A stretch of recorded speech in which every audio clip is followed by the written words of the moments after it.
Good afternoon to you and welcome to the live proceedings of the Senate this afternoon. This being the second day where the House in plenary is hearing, reading itself for determination on the issue facing the governor for Kericho, Governor Mutai, who is facing impeachment after the County Assembly of Kericho impeached him.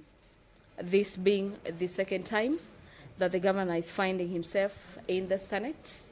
He was saved earlier on this year, but yet again, the governor is at the mercy of senators who will have to keenly listen and observe to the presentation in form of evidence that will be adduced before the House before making a determination in form of a vote to either uphold the impeachment by the County Assembly of Kericho or to quash the charges facing the governor.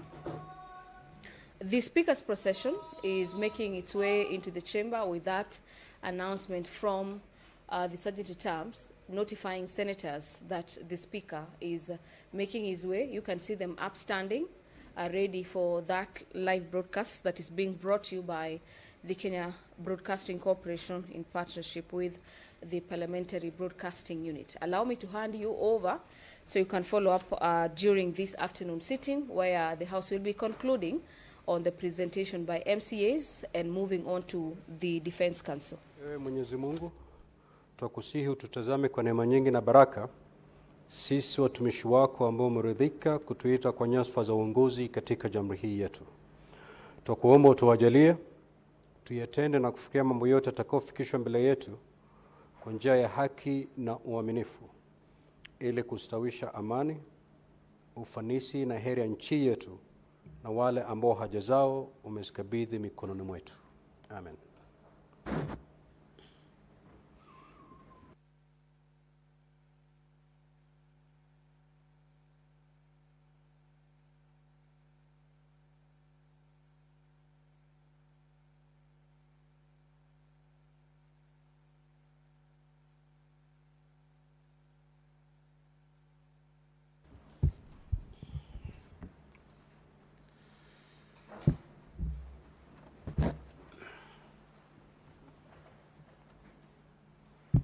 Clerk, do we have quorum?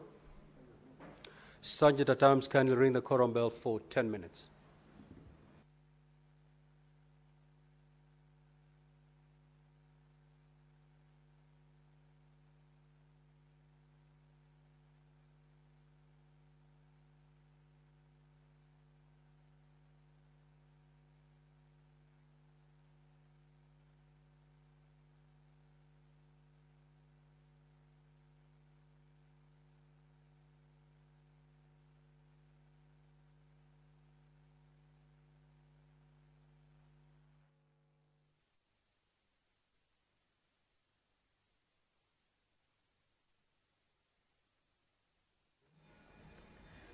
Well, the business of the Senate has commenced this afternoon, and upon the commencement, the quorum bell is on ring mode as per the directives by the Speaker to allow senators within the presence of Parliament to make their way back into the House for the afternoon session. Remember, during this afternoon session, we'll be having the evidence by the County Assembly, who have a balance of about 20 minutes to conclude on that before the House moves to hear from the governor and the team representing the governor.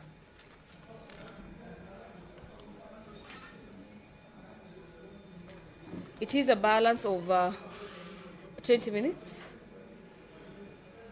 and there'll be provision for re-examination.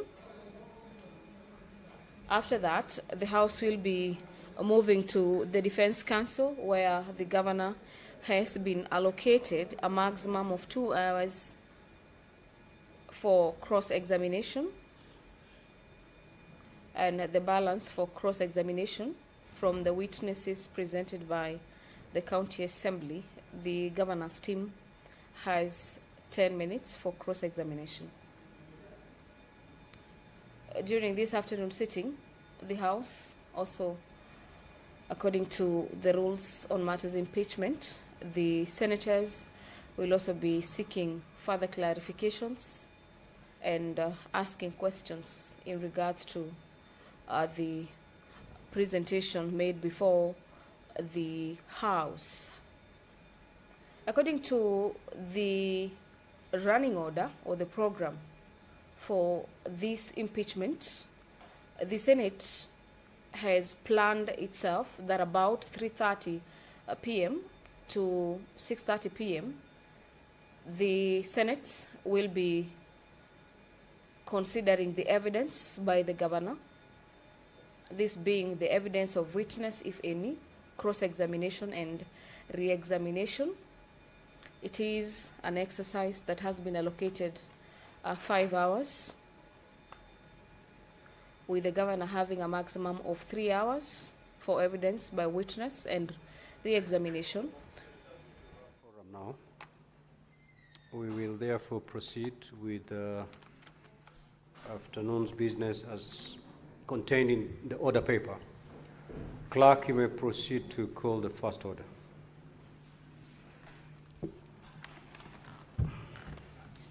Order number 1, communication from the chair. Order number 2, hearing and determination on the proposed removal from office by impeachment of Honorable Dr. Eric Mutai, Governor of Kericho County. Now, at the rise of the House, we had Honorable Albert Kipkoech. He had given his evidence, cross-examined, re-examined. It was for senators to seek clarifications, and most of you had done that. I will pick 4 more, and then we move to the next witness. Now, honorable senators, today we may have to go all the way to midnight if you're to serve tomorrow. So just mentally prepare yourself for the long haul. It's going to be a long flight today. Such at times you may usher in the witness.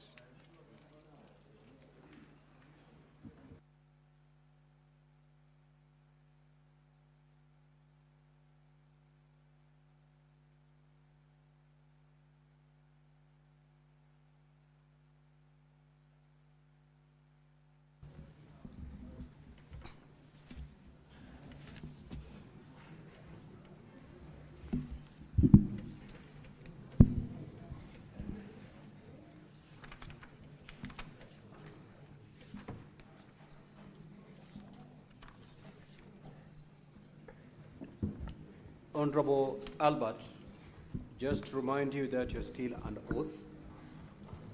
I will therefore proceed to call Senator Enoch to seek your clarification.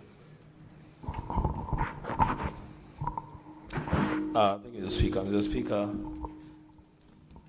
mine is directly to the witness. And he has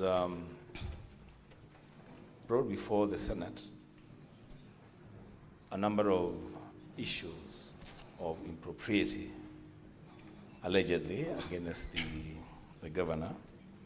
What I wanted to know from him, so that I make up my mind on how to proceed, is whether the governor, in his own opinion,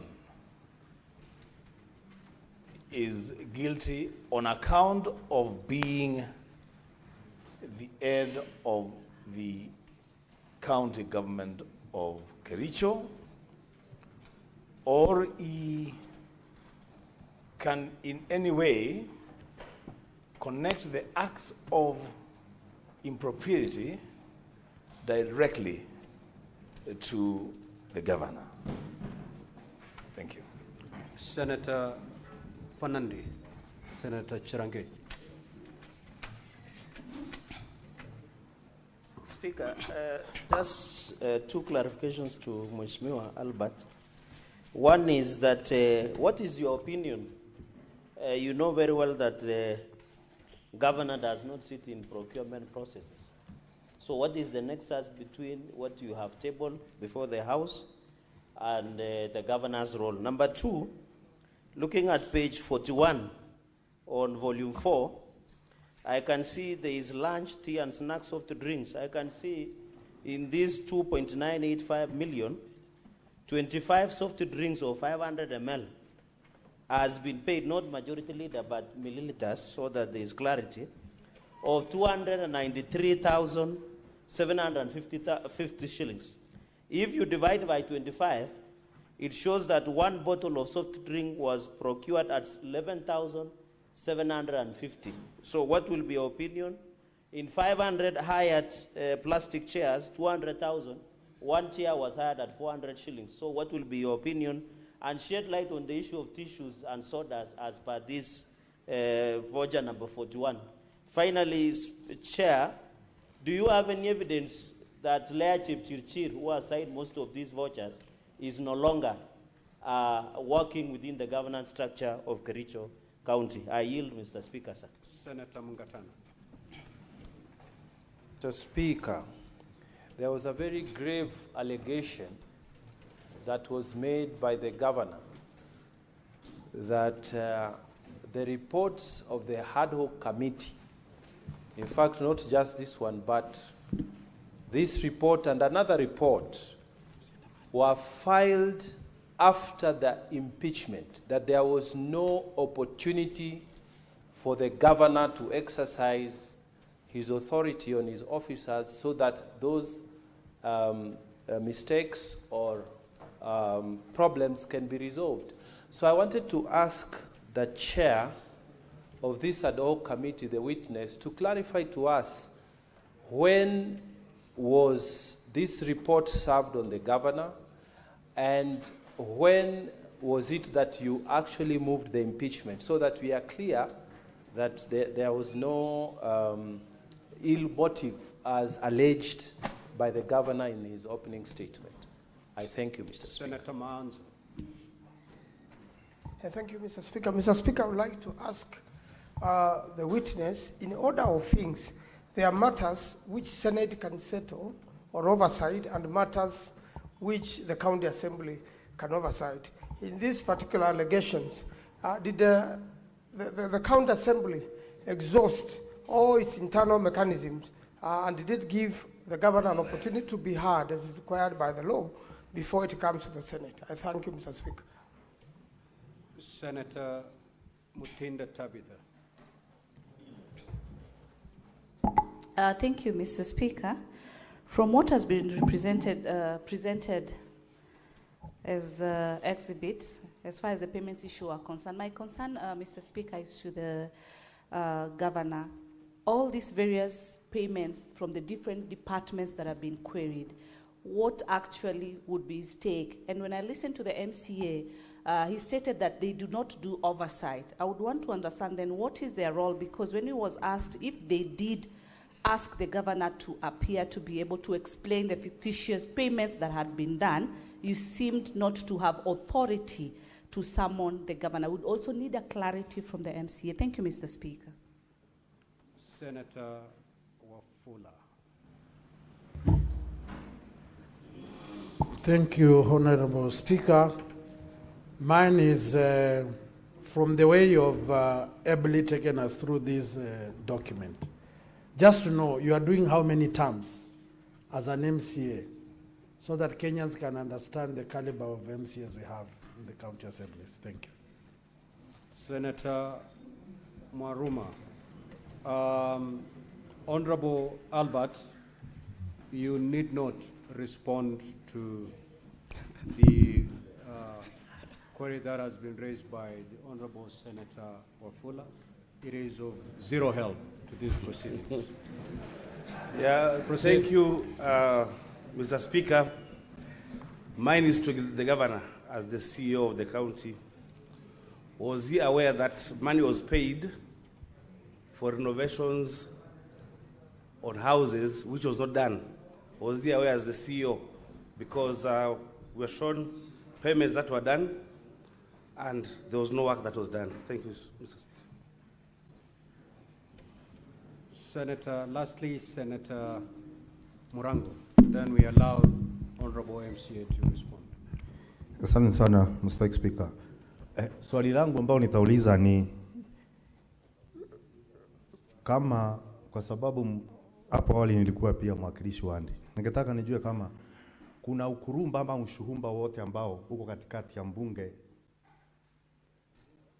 la Kericho, kati ya mbunge na gavana, ama sana sana wale mawaziri katika ambao wanafanya kazi katika wanafanya kazi na wao.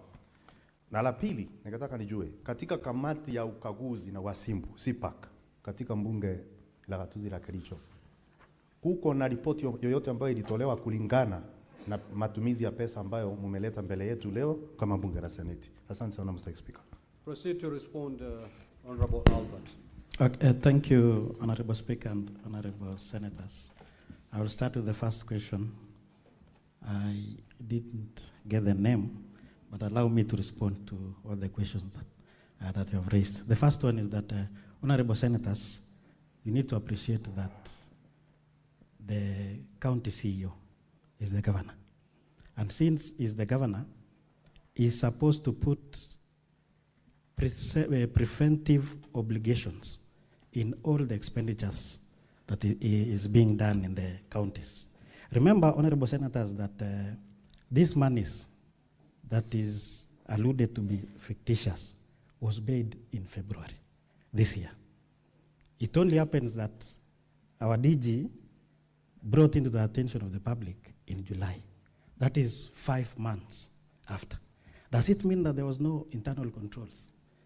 Or there was, does it mean that governor did not have an intelligence that there is something fishy that is going on in his county, especially on issues of payments? So to me, I have a belief that the governor should have a preventive obligations 24/7 to make sure that everything that is happening in each and every department, he knows it and he sees it if it benefits the public. That's the first one. The second one, Mheshimiwa Senator Cherargei has asked if there is nexus. Allow me to say that, of course, it is there. It cannot, these issues of fictitious payment, it cannot happen in all the departments without the knowledge of the governor, unless there is a very big distance between the governor and the departments, or he has left automatically the county. So to me, I want to believe that there is that connection, because something, for example, an issue of agriculture, whereby soybeans was paid to a tune of 15 million. Does it mean the governor can just stay without knowing that there is a cooperative society that is expecting 5 million for raw materials that is meant for cooperative society? To me, there is that link. Or I will also say that maybe the governor is complicit, he is aware. It's only that maybe when these things happened, he was protecting it until the other day when our DG whistleblowed it. So to me, Mheshimiwa Cherargei, there's a very good connection between His Excellency the Governor and all the happenings, especially on fictitious payment. Mheshimiwa Cherargei also said about the issue of Denby Holdings Limited, whereby there is exorbitant prices. Volume 4, page 41. I want to confirm to you that, you know, when you are paying something that is fictitious, something that you are stealing, of course, wrongs must be there. So maybe they were saying that these things will not be known, and the only way to siphon this money was through soft drinks, and that is the reason. Unfortunately, when we noticed it, is when up to today he has not told us the truth if that soda or that soft drink costed that 500 shillings or 1,100. Another thing also about Lea Chirchir, I can confirm that. I want to confirm because I was elected in 2017, so I was with Lea in 2017, 2022. And then when the governor came in, he brought these people as chief officer. So I'm very much aware that Lea Chirchir was there before and is no longer there today. The CEO that is there is QS Anderson Terer.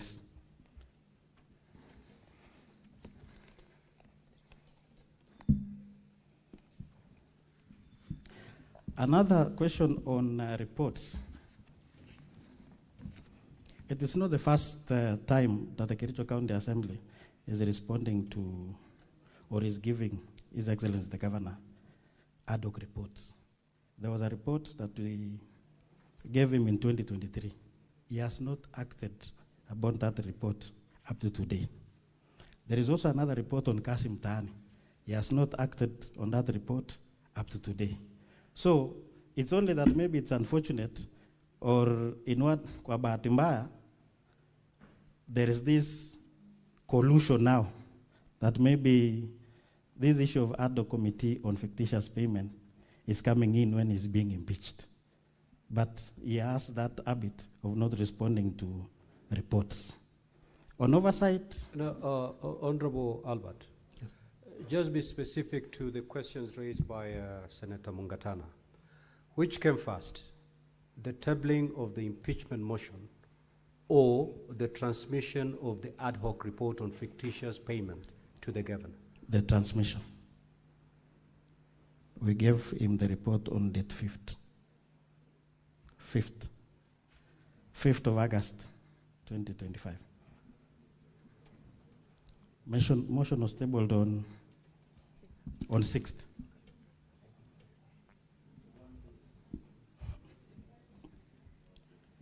Okay, on issue of... You're saying the report was transmitted on the 5th? Yes. And the motion tabled on the 6th? Yes. Okay, proceed. But remember, Honorable Senators, that the only person who prepares a motion should give us the reason as to why he decided to use report on fictitious payment. So maybe that one can be answered well when the mover will appear here. It's okay. Proceed, There was that question on oversight, whether we have invited the governor to appear to the assembly. I want to leave that to you because the issue of law, are we allowed to invite the governor to the assembly to answer on issues? I want to believe that the only way we can invite the governor to the assembly is through the impeachment. And that is the reason why we invited him on date 15th to answer on these issues. Unfortunately, he did not answer on that particular day, especially on 85 million that was siphoned through fictitious payment. Mheshimiwa, the Honorable Senator from Makueni asked this question. Yes. That having worked so diligently as a county assembly and unearthed the fictitious payment and compiled a report, was it not prudent on your part to hear the other side through the governor so that he can explain exactly what happened and maybe what action he may or... Yes, we did. We invited CCs, headed by CC Finance and his team from the finance, and also all the chief officers from the affected departments. And I want to believe that since he heads the cabinet, those people were responsibly represented him at the assembly. Okay, you told me not to answer the issues of terms, but in a nutshell, I was here since the inception of devolution. I got an opportunity as nominated, then thereafter I was elected. So I've been here for 3 terms. On the issue of PAC, the assembly responded to these issues of 85 million financial impropriety because DG wrote the letter to the Assembly listing the 46 companies that was affected. And he advised the Assembly to investigate. And that is the reason why we started with establishment of a committee to look into these issues. And maybe later on, if all these issues will appear in the audit reports, that is where maybe public accounts will look into it. Otherwise, I think I've finished all the questions. Maybe, thank you. Maybe if there is any that I've forgotten. What is your issue, Senator Tabitha? I thought it was the issue of oversight, and he has responded to it. We will now move to the next witness. We need to make progress in this matter. Senator Kavindu, you had an opportunity to ask a question. Okay, before we stand down the witness, just take this one question, last question.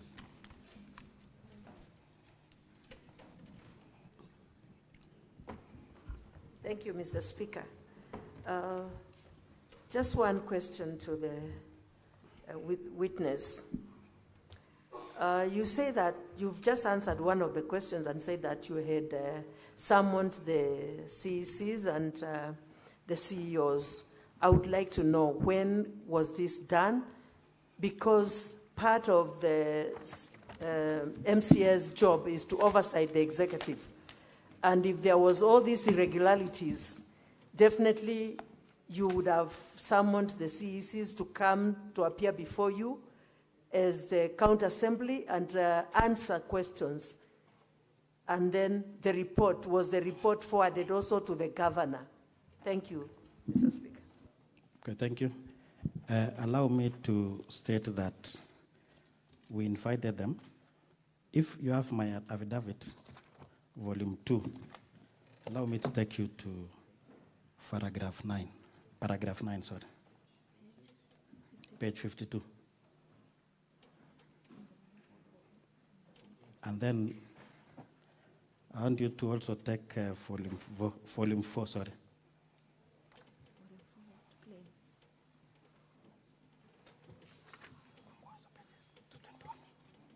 The first witness invitation letter is in page 221. And that is the whistleblower. So you can see the date. He appeared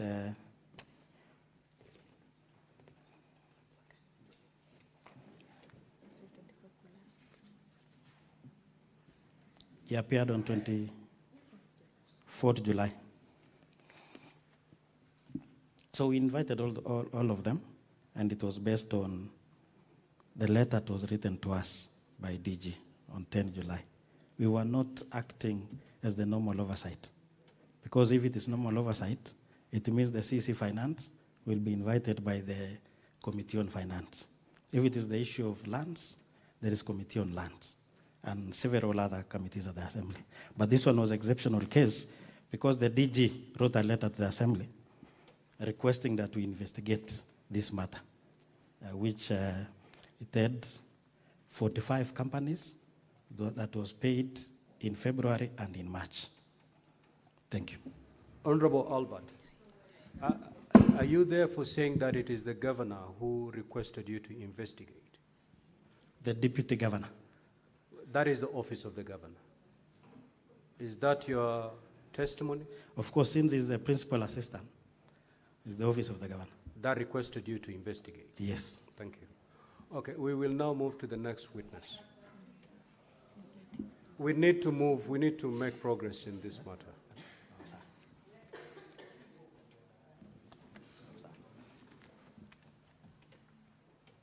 Council for County Assembly, you may now usher in your next. How many witnesses do you have?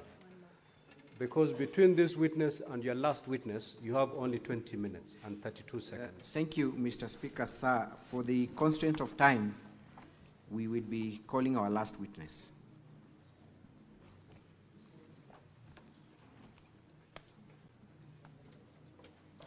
Mr. Kiprotich Rogoni.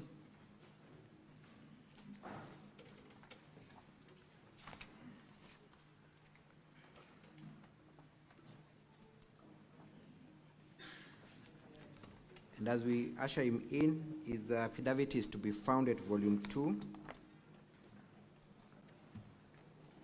at pages 1 to 50. Volume 2 of the County Assembly's documents, pages 1 to 50.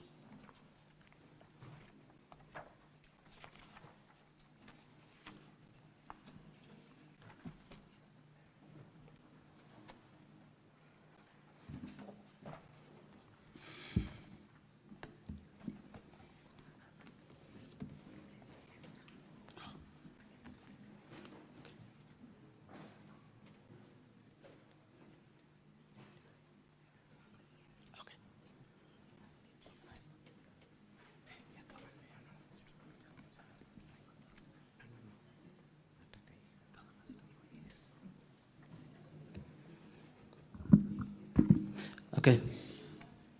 I, Honorable Kiprotich Rogony, do solemnly swear that the evidence that I shall give before the Senate in respect of the matters before the Senate shall be the truth, the whole truth, and nothing but the truth.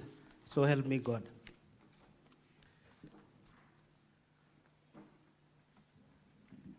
Thank you, Rogoni, and good afternoon to you. Good afternoon. Kindly introduce yourself with your full names and what you do for a living and how you are associated with the motion before the Senate. Thank you. My name is Honorable Kiprotich Rogony. I'm the member of County Assembly representing Sigawet Ward in Sigawet Sub-County, Sigawet Soin constituency.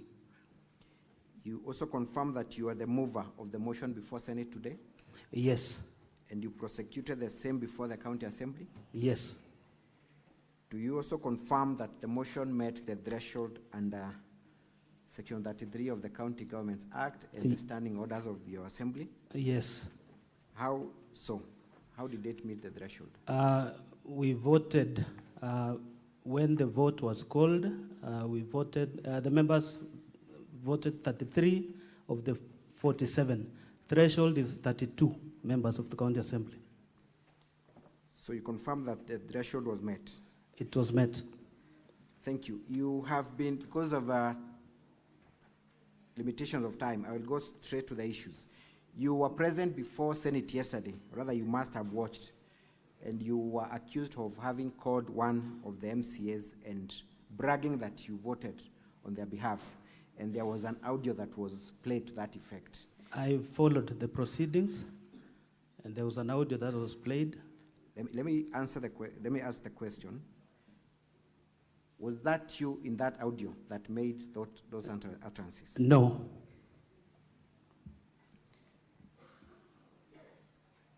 Have you, at any given time, talked to that member of County Assembly making those brags? I don't recall.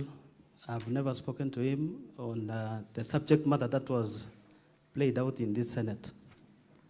So you confirm that you did not call the honorable member making those allegations? I didn't.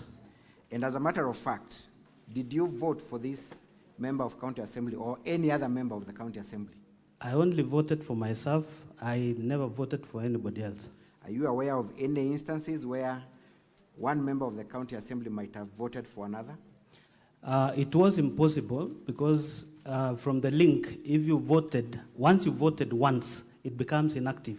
So you cannot vote twice.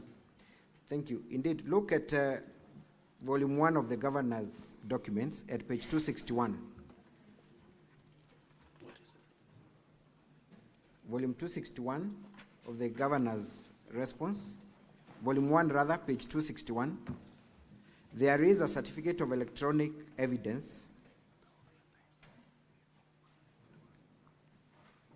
Yes. Are you in that page? See? Yes. Is the number provided therein your number? It is incomplete. It's not mine. It is not your number? Yes. For record purposes, kindly tell the honorable senators what your number is that you ordinarily use and how many numbers you have for that matter. I have only one number. My number is 0724 290 295. Is that the number that appears on that electronic certificate of electronic evidence? It is not. Thank you. What would, that is at page 261 of volume 1 of the governor's response, at paragraph 2. Volume 1 of the governor's response, page 261, at paragraph 2. What would you say then of the member who accuses you of having called them, confirming that you voted for them? The claims by the member, I can say, is malicious because even from the audio, I could not even tell who the person he was talking to was. So I wasn't the one he was talking to. Thank you. You have been following proceedings in this impeachment process. Most of the grounds have been covered by witnesses who came before you, so I will limit your evidence to the remaining issues. Let us go to the issue of the Londiani accident and how you allege the governor of having misappropriated funds that were donated for the victims. First of all, confirm how many members of the public lost their lives during that unfortunate accident. From the report of the ADO committee, 52 members were lost in the accident. How many others were injured? From the report, 77 others were injured. Were you a member of that committee? I was not. You are not. But are you familiar with the findings of the report? I am aware because the report was tabled before the House and I was part of the people who were present. Thank you. Let us play County Assembly's videos, KCAV 8. KCAV 8 of the County Assembly's videos, kindly.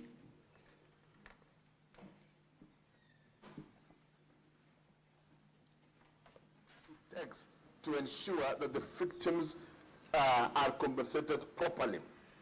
I must admit that having looked into the circulation of social media and having also asked about the money that is still there, the committee confirms to me that progressively they've been giving out money, and they've been giving out money to the victims and even the families that have continued to be identified, and even those that are still in the hospital, and they've been progressively doing that. They have also indicated to me that there is still money that are yet to be dispatched. And in the process of this, we have border borders that were affected, and they have indicated to me that they are also in the plans of giving out money to the border borders, those who are affected, and also dispatching money to those who were have not been given. To address this, I'm taking an immediate action. And before I do that, I want to confirm here to the public that I had said the hospital bills will be met by the county government of Kericho. The position is still the same. That is a commitment from me as the governor of this county. The medical expenses, and what I mean by expenses, I mean the treatment of the patients. We have patients in the hospital, you know, normally you pay for the doctor, you pay for the beds, and we have continued to say, and I still indicate here today, that medical bills will still be met by the county government of Kericho. Those that were in the mortuary, we waived the mortuary fee, we waived it to zero, and there is no money that families paid or that were paid for the same, because we waived more than 2 million and then the hospital. It is therefore then, based on the circumstances that has been there in social media, I would wish to indicate as the governor today that there is no money that should be paid to Londiani Hospital or Kericho Revaro Hospital. The money belongs to the victims, it belongs to the survivors. And I have directed today to the committee that they need to step out, make sure that whatever money they still have be paid immediately and promptly. Thank you. to We the can stop. families. We can stop there. The governor is alluding to a committee that is in place. What was this committee that he was alluding to, that he's seeking to direct on what to do? You will recall when there was a whistle blow on the missions of this fund, the Speaker formed another committee that was led by the Honorable Moses Rotich, MCA Tendeno Soget. Now the governor came up with a committee of his own. Now this is the committee he's talking about. Who are members of that committee? I cannot recall the names of all of them, but now there is also a committee formed by the governor and the county commissioner that was led by the then county secretary, Dr. Wesley Bor, and the county commissioner being a co-chair. And who appointed this committee? The governor himself. The governor himself. It is the same committee that the governor is seeking to direct on how to use the funds, correct? Yes. So would you say that the governor was in control, in charge of this committee? He was purely because of the... Just yes or no? Yes. Would you say he is or he is not? He is in charge of the committee. Thank you. And we have seen the governor confirming that no money will be paid to any hospital and that the money that was donated was meant for the victims, correct? That is true. What did the committee investigating how these funds were used?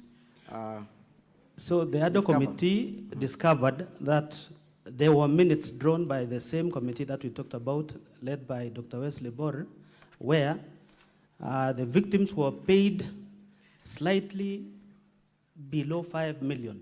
It's almost 5 million. And the rest of the monies were expended. We will have a list. Kindly take us specifically to that part of the report.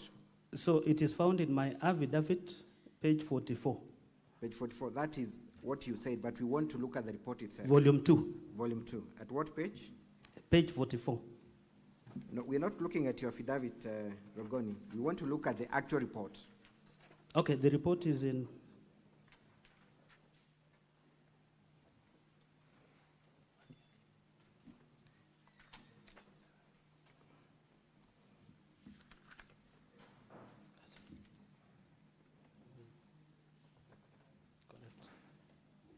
Have you seen the report?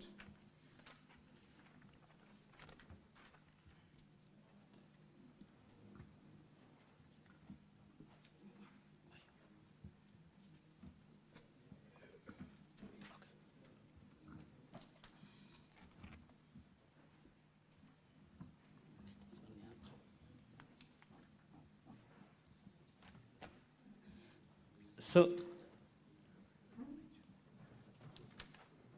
in page 58 of volume 4B, the committee was able to establish the following findings: that each victim, those who are alive, were paid 60,000, and that is 52 of them. Before we go to the amount paid to the victims, how much was raised in total as per the committee? 14 million. 13 million in form of cash and 935,000 M-Pesa. There was a pay bill. Was there a specific pay bill or bank that these funds It was a pay bill. And where were these funds supposed to be deposited? Any bank account? There was a Kericho County donation account that was opened. So the pay bill number was 8062001. Account title is Londiani Accident Victim Support. Thank you. So what were the findings of the committee in terms of how the 14 million was spent? Can you take us to the specific page where the committee... Page 61. How was the money spent? So this is how the money was spent. The other committee was able to find that 48 families have received 90,000, that is 4.3 million. 8 survivors have been compensated for 80,000. That makes a total of 4.8 million. Now, there was an expenditure. Thank you. Before you go there, let me ask you the question. Other than paying the victims 90,000 each, yes, was the money used in any other way? Yes. Contrary to the governor's direction? Correct. How was it utilized? Kericho Referral Hospital, that is Kericho District Hospital, received 2,037,524. Londiani Hospital, 1,534,190. Supertrix, these are tents at Londiani Stadium. This was during the fundraiser, and 2.945 million. Supershine, tents at Ray's Hotel, 411,000. And we have Ray's Hotel lunch for 100 people, 100,000. PSM, those are the ward administrators and the rest, printing and refreshment, 423,000. County Commissioner, fuel and meal allowance for the team, 300,000. So we have the damaged motorcycles, 300,000, and that brings a grand total of 13,540,714. What was left in the account is 112,296. And remember, they have not added what was in the pay bill. Thank you. So what percentage in your assessment went to other expenses other than compensating the victims, contrary to the wishes of the donors? So nearly 10 million shillings went to other expenses out of the 14 million that was raised. And that is nearly 60%, 65. Let's go to volume 4D at page 57. Volume 4D of the County Assembly's documents at page 57. Were you able to collaborate from bank statements that indeed the monies were spent yes. in other ways other than compensating the victim? Let us go to page 60 of volume 4D. That is true. Confirm from, first of all, page 57, in whose name is that account? Kericho County donation account. Was that where monies in respect to? This is where all the monies from the fundraiser were deposited in. Page 4, volume 4D, Honorable Senators, at page 57.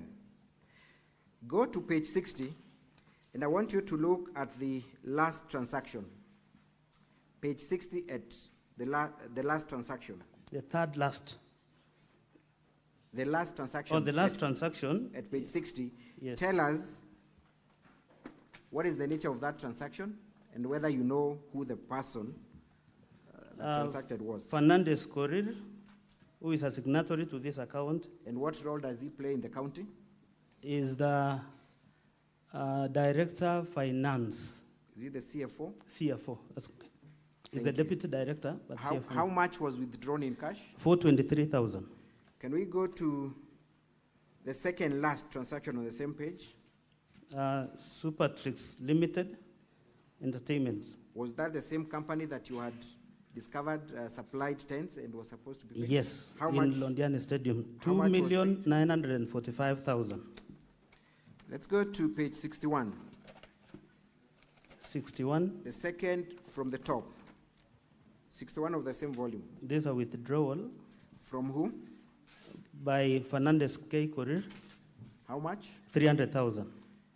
Let's go to the third transaction on the same page. This is a withdrawal again. By who? Leonard Oti. The amount? 100,000. Let's go to the fourth transaction on the same sheet. It's a withdrawal again. How much? By Leonard Oti, 300,000. Council for the County Assembly, keep your eye on the clock. Proceed. Thank you, Mr. Speaker, sir. Maybe perhaps at this juncture, I would seek for your indulgence to be just given 10 more minutes to complete with this witness. I will be able to shorten my examination. Very well. 10 more minutes. Thank you. What is the nature of that transaction? It's a withdrawal. Yes. Of 300,000. 300,000. By Leonard Oti. Who is Leonard Oti? This is a signatory to this account, and this is an employee of the county government of Kericho. In what capacity? He is an accountant. He's an accountant. Are these people who are appointed by the governor to sit in this committee? I believe this is part of the team that sat in the committee of the Londiani. At the beginning of your testimony, did we see the governor saying that you direct the committee on how to utilize the money? We saw the governor.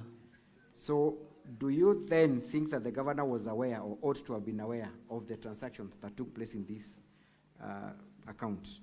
This squarely puts, the statement of facts to the governor, because he committed that all the monies raised were meant for the victims, but up to 9 million cannot be accounted for. Thank you. Did you have an opportunity to visit Londiani Hospital and any other hospitals that these monies are purported to have been paid to? The ADO committee paid a visit to Londiani Hospital, Kericho Referral, and even up to Nakuru, where most of those patients were referred to. What was unearthed from their physical interaction with these hospitals? One, most of those hospitals, they had not, and they were never paid the amounts that they have been, that is indicated in the report to have been paid to these facilities. So in your assessment, how much money from the donated amount never got its way to the victims? 9 million shillings. To date, has the governor explained to your satisfaction or even to any level of satisfaction how that money was spent? Even after the report has been produced, the governor has never given any explanation. And when was the report produced and forwarded to him? In 2023, that is the month of August. 2023, the month of August. So was this motion in anticipation of the report, or it was the report that came earlier? It is the report that came earlier. And remember, this motion, the motion to impeach the governor in the precious impeachment, this motion featured as one of the grounds. What were the specific recommendations you sent to the governor in respect of the handling of this fund? That the monies that were meant for the victims, which the governor honored to ensure the victims were paid, was never paid. We requested the governor to investigate and ensure all the monies that were meant for the victims and the families that lost the loved ones was paid.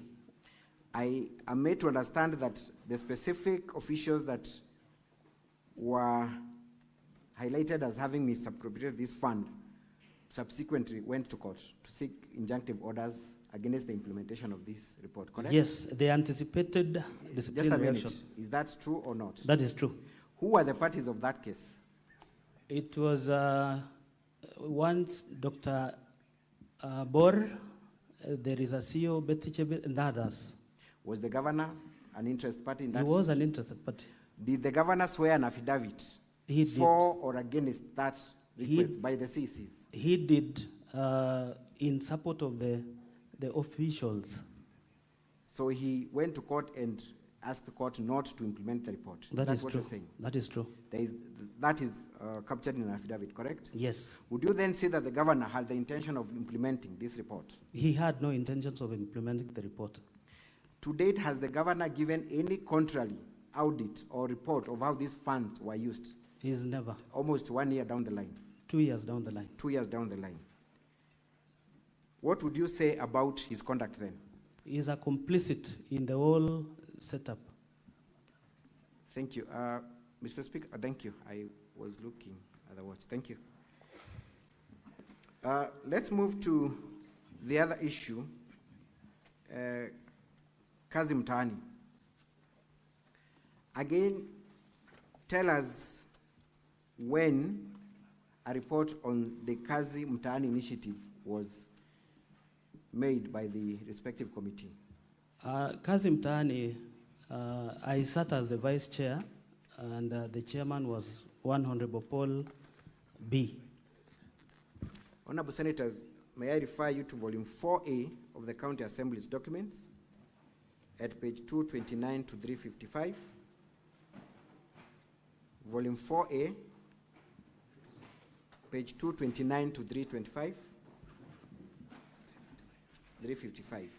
Proceed, Mr. Rogoni, directly to the recommendations and findings of the committee, and tell us when this report was finalized. This report, we did the report in the month of July. August, we came up with the report. Remember, the program started in February, and the findings The report is with the governor, because once we've done our part as the assembly, a copy of the report is sent to the executive for implementation. Yes. But shockingly to date, the governor has never even implemented a single recommendation out of this report. And remember, the county government of Kericho, through the 2 municipalities, lost cumulatively 39 million. And have you seen the response of the governor in respect to that allegation? What has he said about it? From the replying affidavits in the previous motion, the governor alleged the county government of Kericho did not lose funds through the program. But from the report, you can see there are even companies that were not pre-qualified. They did nothing, but they were paid without a single document. I'm talking about the LSO, because if you're given a job to clean a place in town, you've got to have an LSO. Not a single LSO of all the 16 companies, 9 for Kericho and 6 for Litein municipality, were given or supplied with an LSO for them to process for the payments. Maybe you might want to take some time and highlight, because not all of us are aware of this initiative. What was the nature of this initiative? How would it work? And who are the beneficiaries? And who are the participants of the initiative? When the governor launched this initiative in 14th February 2023, it was meant to give an opportunity to the youth, the women, and the people, the marginalized from the 2 municipalities. That was more of like offering them a job opportunity through that program. But because there was no policy, the governor resorted to engaging those contractors who were doing jobs in the Department of Environment.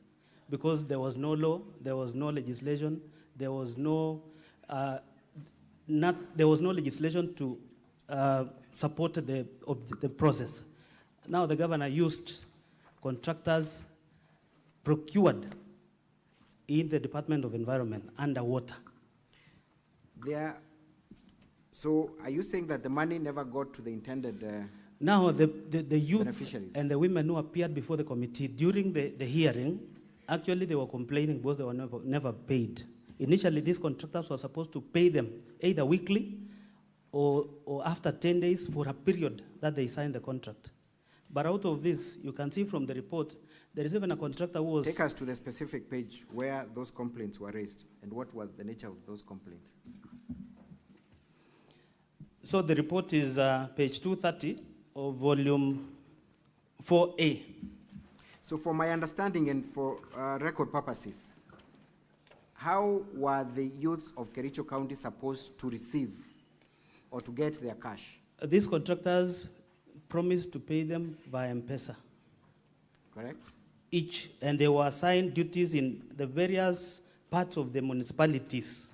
So was it the contractor who would subcontract the youth, or it was the county that contracted the youth directly? It was a contractor who contracted the youths directly, but supervised by the municipality, the municipal manager of that particular municipality.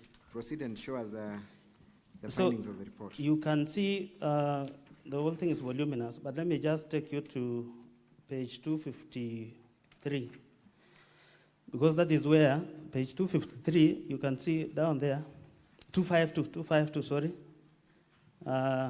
There was only one director who appeared before the committee, and that is 4.6, director of Gleris Company Limited and Rehiza. Again, in this program, it was so funny where a contractor with 2 companies was given the job. So you can see he explained the number of days he was given from the BQ and the amount in that BQ. Out of this particular contractor was supposed to hire. In Kericho municipality, they had anticipated to hire 70 youth, 120 youth. In Litein, it was 70. But these numbers ballooned because of the number of contractors who were given the job.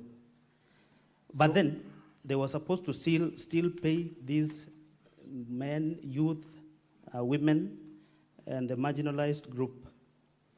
So then, ultimately, who were the beneficiaries of the funds that were utilized under the Kazimani initiative? These contractors. Those contractors. And can you confirm that the Kazimani initiative was the governor of Kericho's program? It was squarely the governor's. That is why it is called Equalizer Kazimani. It is him who launched the program. And from the photos, if we had time, you can see. I want to believe in all the annexures, you can see the governor even pushing the wheelbarrow in one of the, during the launch of the program in both Kericho and Litain. Indeed, I'm made to understand the governor's nickname or campaign name is Equalizer. Equalizer. Is that true? That is you want true. that to go on record? That is true. Equalizer. Thank you. How much in your estimation of from the report was utilized in this initiative? For the two municipalities, it was 39 million. Kericho being 23 and the balance being for Bureti, Litain municipality, 16 million. And have you seen the response of the governor and how he has responded to the issue? Has he made any clarification or brought documents to confirm how that? First of all, he relied on the affidavits of the former CEC in charge of lands, once Malel Kipruto. That from what the officers gave him, the information, there was no funds lost. But the committee, where I sat as a vice chair, we felt the value for money in these programs could not be, met. Thank you very much. So in your final submissions, of all the grounds that you have accused the governor of in terms of violating the Constitution and other laws, would you say that the governor is liable for all the impeachment charges that you brought against him? This is one of the grounds that it shows the governor, even 2 years down the line, is never acted on this report. There are very specific recommendations where a contractor was paid. He never discharged even a duty anywhere because of even the attachments. Now, when we gave the recommendations, the governor has never even communicated back to the committee on the implementation, whether these contractors returned the money. Remember also, there's a contractor who signed for 46 days, but he was paid for 26 days. So the government of Kericho lost that money. We recommended that the contractor be surcharged or he complete the work where he was paid in excess of what he was supposed to do. That never happened, and the governor can confirm in his defense. Thank you very much. I reserve the remaining minute for my re-exam, if need be. Thank you, Honorable Speaker, sir. Counsel for Governor, you may proceed to cross-examine the witness. Good afternoon, Mheshimiwa Rogony. Good afternoon, Kato. We are meeting again. Yes. Yes. Just for the information of the honorable senators, you are similarly the person who moved the motion in September 2024, isn't it? That is true. And you moved this one? And I'm again the mover. This time? This time again. Yes, and when we were in the county assembly, you said you will move another one, isn't it? No, perhaps this will be the last one if we will successfully. Okay. But your mission in the assembly is to remove him, isn't it? Not my when mission. When you elected, you took it that this is the mission to remove the governor. Of course, if this house finds him now, liable. Kasim Tani, one of your recommendations was that the EACC to investigate, isn't it? That is true. It's true. And you're aware that the governor instructed these people to hand over all the documents for the EACC investigations? I'm not aware. You don't know that the EACC is investigating? That's what you are now raising here. You don't know that? Yes. Okay. Remember, I sat in this committee. Okay. Does it reduce your appetite to impeach the governor, or it still remains the same? Now we have the officers who were involved. Okay. Yeah, so this project was under lands, isn't it? No, the two municipalities, not lands. We have the municipality of Kericho and Litain, and the two are supposed to be very independent. Eventually, were these projects under what department in the county government was it falling? That is the Department of Lands, the mother department. The mother department is Yes. lands. And who was the CEC when this project was going on? One Brian Langat. One Brian Langat. Could you confirm that Brian Langat is a lawyer? He's a lawyer. He's a lawyer. Could you confirm that you've recruited him in the county assembly? He is now a deputy director. Just answer my question directly. He's a part of the county assembly, isn't it? Yes. And he's part of the witnesses in this impeachment of the governor, isn't it? He is not. Isn't he one of the people who are cited in the county assembly motion to impeach the governor? But not in this program. No. Just a minute. All I'm asking is that Brian Langat was part of this, is part of these impeachment processes. He's one of the resource people you interviewed for purposes of impeaching the governor in these proceedings before the Senate, isn't it? We interviewed two of the SAC. Just answer, is Langat one of them? He's not one of them. You didn't interview him? Now, he's an employee of the county assembly, unless in the previous motion. Okay. Now, as we speak, it is true then that he was the CEC for lands when you are investigating Kazimani, isn't it? That is true. And it is true that the governor has removed him from employment, isn't it? That is true. So, to what extent then are you telling these honorable senators that indeed the Senate, His Excellency the governor has done nothing, when indeed it is on record? Just listen before you answer. I know you want to answer. To what extent can you say he has not done anything when, number one, he has forwarded the files to EACC, and number two, the only thing he could do, being to remove the person who is answerable to him, the CEC, he has sacked? Council, that will be hypocritical because one, Wakili Brian Langat was the CEC. We have the CEO who is still serving. Okay. And that is the accounting officer. Yes, sorry. Thank you very much. So you have, apart from the CEC, Brian, you also have the CEO and you have the county managers. Yeah, the municipal managers. Municipal managers, who are you are implicating. Yes. Now, could you tell the honorable senators, are they answerable to the governor? Yeah, the governor is the CEO of the county. Can he sack them? He can sack the CECs, even the county chief officers. It's a disciplinary process. Isn't it true that they are answerable to the Public Service Board? In terms of please just answer the disciplinary question. action, who employs them? The Public Service Board. And who disciplines them? The Public Service Board. And who retires them? The Public Service Board. So what are you trying to say then? Now, you say that the contractors, some of the contractors were improperly paid and that some youths and women came to complain to you, isn't it? To the committee. To the committee. You also saw the list provided in reply to your complaint, a list of youths and women saying they were paid. You saw that in response to the petition. It is only... Please answer the question. It's only one list, one contractor with a list that shows some M-Pesa transaction, but you cannot confirm whether those monies were channeled to those numbers. Could I ask the question, please? It is true that the governor has provided a list of women and youth who are paid in response to your complaint that some youths were not paid, isn't it? Council, it's an amorphous list. Please, let's not argue. Is it true that you've seen that the governor has provided a list of the youths? It is in the report. It's there. Okay. Now, these are the youths that you say have come to complain to you, youths and women. Has any of them, to the best of your knowledge, gone to court to complain about non-payment for work they had given to the county? Is there any case of a complaint that I have worked and I have not been paid, filed in court? They complained before the assembly. I'm just asking you, are you aware of any court case? I'm not aware about court case. On this Kazimani? Yes. Are you aware of any complaint to the police on this Kazimani unpaid payments? I'm not aware. You're not aware. And Kazimani was done which year? In 2023.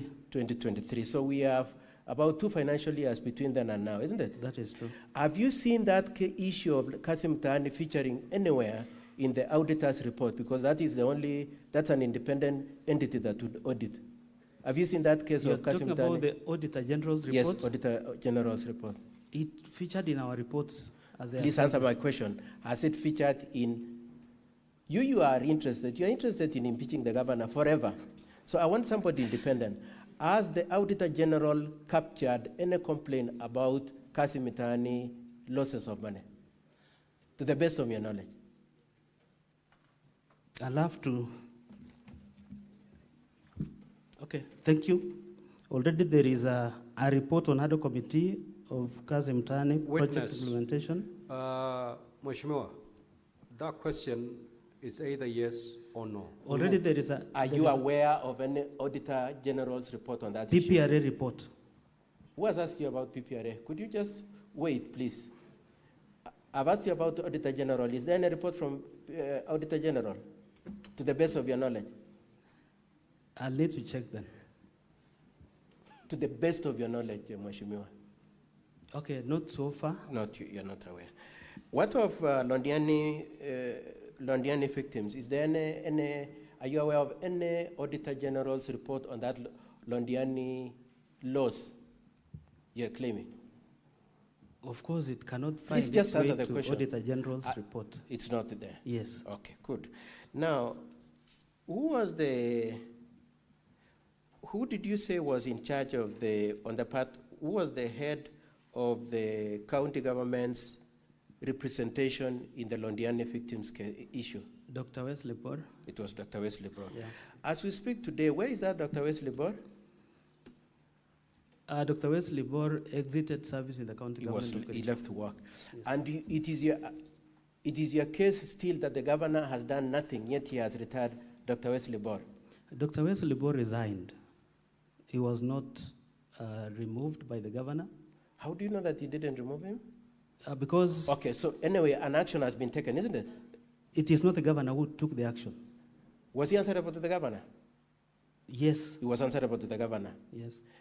And do you know whether the governor then told him to resign? Do you know that for a fact? Now... Do you know or you don't know? I don't know. You don't know that, okay. Now, in your report for Londiani, you also interviewed somebody by the name Edna Tonu, isn't it? And implicated her in that report. It was Edna Tonu the CC one of judge the people in charge of health? Yes. Was she mentioned in that report? As a CC. And you made recommendations? Part of the committee, that's okay. You made recommendations about her, isn't it? About the need to discipline her, isn't it? Those who were... Please just answer the question. She was not part of was them. mentioned. She was not part of the... She was not part of those who were recommended to be disciplined. Okay, but she was in health. Counsel for the governor, your time is up, unfortunately. Mr. Speaker, sir, could I very kindly plead for about 10 minutes, kindly? Very well. Thank you. 10 minutes to conclude. Thank you very much, Mr. Speaker, sir. Did you mention her in the report? As those who were present in one of the meetings. Thank you. And has she been removed by the governor? Yes, of course. She has been removed. What of Leonard Ngetich? He's a former CEC. Has he been removed by the governor? Yes. And you still want these senators, honorable senators, to still hold the governor as not having taken any action on the Londiani issue? Now, is it true that the people you had mentioned in that report included one Betsy? Yes. And is it true that Betsy filed a suit against you in court? That on that was report? Against the assembly. Not you? Yeah, okay. I don't know whether I'm the assembly, but... Okay. Anyway, Honorable Rogonya, I'm more interested in the fact that it is true that she went to court, isn't it? Against the assembly? Together with the other people who are recommended Actually, for the findings removal. of the report. Yes, she was against the finding of the reports. Yes. And a decision was made by the court that the governor should not take sorry, that's not correct. My apologies. A decision was made by the court that no action should be taken on that report, isn't it? Yes, the Thank findings. You, the findings that no action is to be taken. Yes. But that notwithstanding, you want these honorable senators to say that the governor has not done anything when at most she was respecting a court order. So you mean we leave the 9 million without accountability, and that was publicly? No, your case is not 9 million. Your case is that you have made recommendation in around 2023 and governor has not done anything. And I'm telling you, governor has removed about 4 people from employment, and when he was to take the next action, a court order was in place. Removal is not compensation, Kato. And so what did you want the governor to do? You want him to remove the money from his pocket? Okay. Now let's move on. What have you done yourself? You have oversight over the resources. Have you gone to court yourselves? Yeah? I don't know. Have you gone to that is court for the relevant. recovery of the money, Honorable Ogony, yourself? Perhaps that is what we should be doing. That's what you should be doing. Have you recorded a statement of the ESCC which is investigating? Have you recorded a statement? Now who records Have you? Have you? Just answer the question, yes or no. Okay, I haven't. You haven't. Have you written to ESCC to investigate? Counsel. Have you? Out of the report, it have you written to the ESCC to investigate these issues? ESCC can acquire this information I'm from the asking assembly. you, Honorable Ogony, you are saying the governor has not taken an action, and I'm firstly asking you, as the accountable person that you want to say you are, have you written to ESCC to investigate this issue if you are as aggrieved as you are, as you pretend to be? Perhaps I'll need to... You need to write. Mheshimiwa, to write. Avoid being dodgy. These are very simple, straightforward questions, so that we save on time. Mr. Speaker, it's a committee on implementation to follow... Proceed, counsel, for the report. governor. Proceed. Thank you. Now, it is true that this issue of Kazimani and Londiani were part of the impeachment complaints that you made in September 2024. That is true. Yourself, isn't it? Yes. And you've brought them back again today. That is true. And in the next one that you propose to bring, you will bring the same ones, isn't it? At least it's been prosecuted now. It was not. Remember, our case was not heard in the last impeachment. You are saying these senators didn't hear your case? They didn't hear because of the preliminary objection that you brought in. You're complaining against them? Because our file was never opened. Okay. And at that time, you didn't manage to get 32 MCS, which was 2/3. We now have 33. And this time round, you didn't get until you voted for Kibet yourself, Honorable Ogony. I voted once, Council. You voted for Kibet, and you called him and told him, let me give you 400 so that you swear an affidavit to say, I have 200. 200 plus Dubai plus Rwanda. Council, that clip is not me. But the voice is exactly this one, Honorable Ogony. How do you explain that? Council, the person who was talking in that clip was a bit drunk. I'm not drunk. I don't even drink.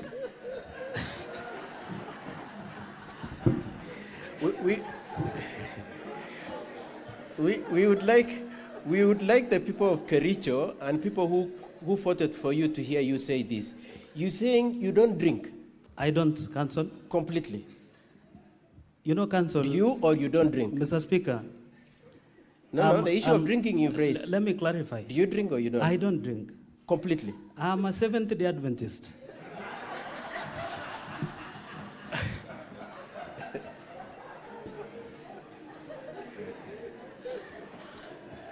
The moment you are a Seventh-day Adventist, you don't drink?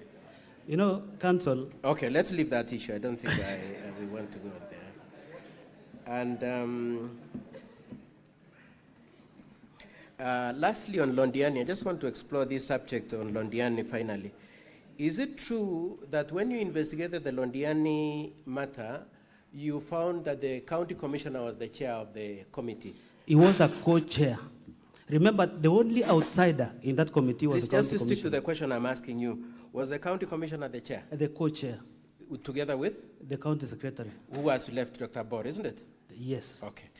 And was the governor a member of that committee? He appointed his own members. Please answer the question. Was he a member? He appointed his own members. Please answer the question. Was he a member? He's the appointing authority. Mr. Speaker, so I'll ask the witness to answer the question. He's not a member, He's not a but member. he appointed the members. You looked at the bank accounts, isn't it? Yes. Is he a signatory to any of the bank accounts? We only have 2 signatories. Is he one of the signatories? He's not one. He's not. And did you trace any money to him from any of the withdrawals? Council. Please answer the question. We had the governor speak. Please answer the question. Was any money? Let's make progress. Just respond to the question. Yes, thank you very much. Was any money, did the governor ever walk to the bank and remove any money? No. Thank you very much. That's all, Mr. Speaker, sir. And Mr. Ogony, you are my friend. I hope we remain friends. No, we will be friends. Okay. Any re-examination? Counsel for the County Assembly.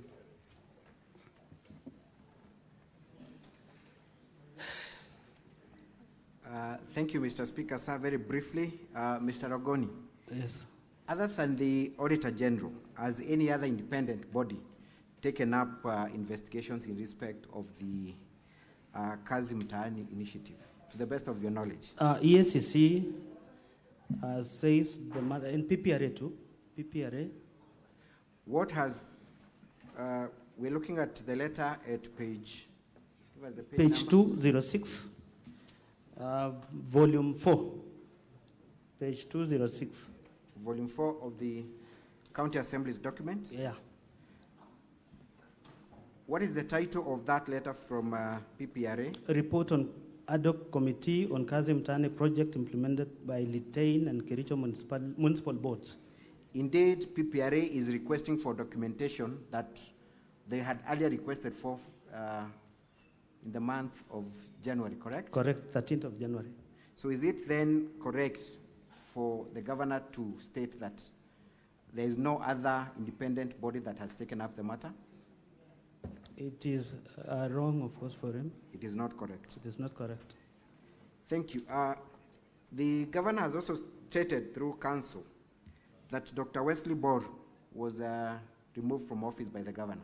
Has the governor produced any document to indicate that indeed Dr. Wesley Bor was removed from office by the governor as a result of your recommendation? None.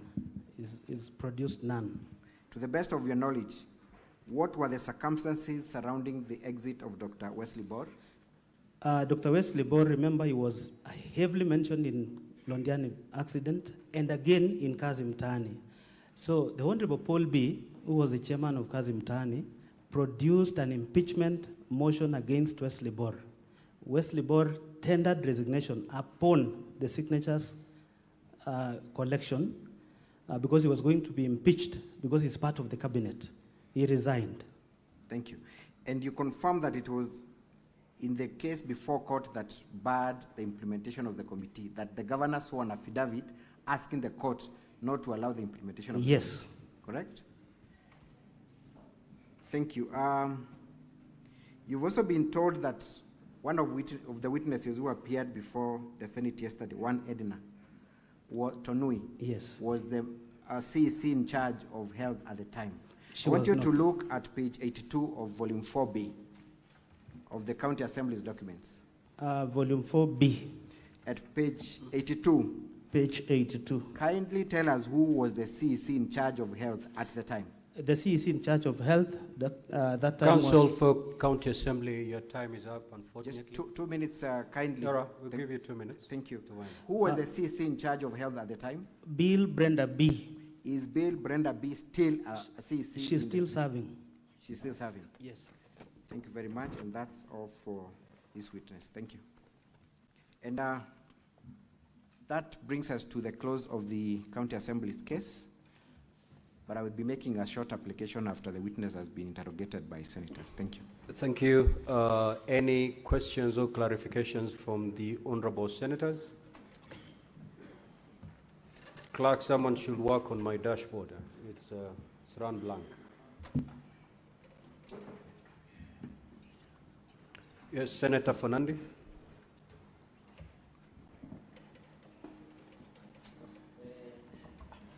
Mheshimiwa Rogony, I'm told you are the Mutusi of Kericho. Two questions only will be, one, are you aware of section 45 and section 44 on the appointment and nomination, that both the county secretary and chief officers are nominated or appointed by the governor after competitively being recruited by County Public Service Board? Number two, Speaker, sir, is the ground on fictitious payments the only ground that you want Governor Mutai to go home? Number three, in your culture, of course the Kipsigis culture, what happens to the person who hits or misuses the money belonging to the death? And finally, what do you mean by pastor's appreciation of paying 100,000 shillings Is the prayer so expensive in Kericho? And out of 14 million, 4 million went to, approximately 4 million went to the victims, 10 million went to expenses. Was this justifiable? And finally, what do you want us to do to the governor? I thank you, Mr. Speaker, sir. Senator Essie.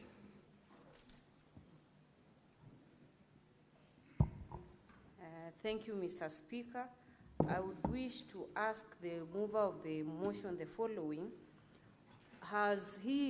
Did he interact with the voting system before impeachment? That's one. And secondly, do you want this Senate to impeach the governor for not implementing a report? And finally, do we have a report from the Office of the Auditor General? Thank you.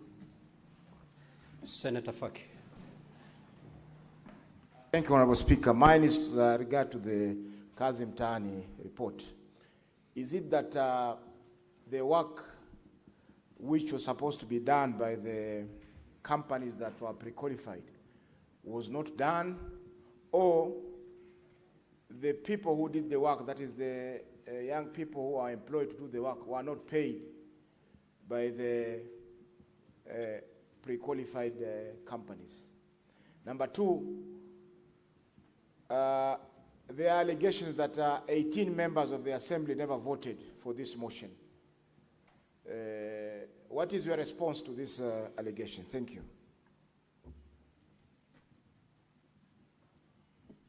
Senator Kericho Tabitha.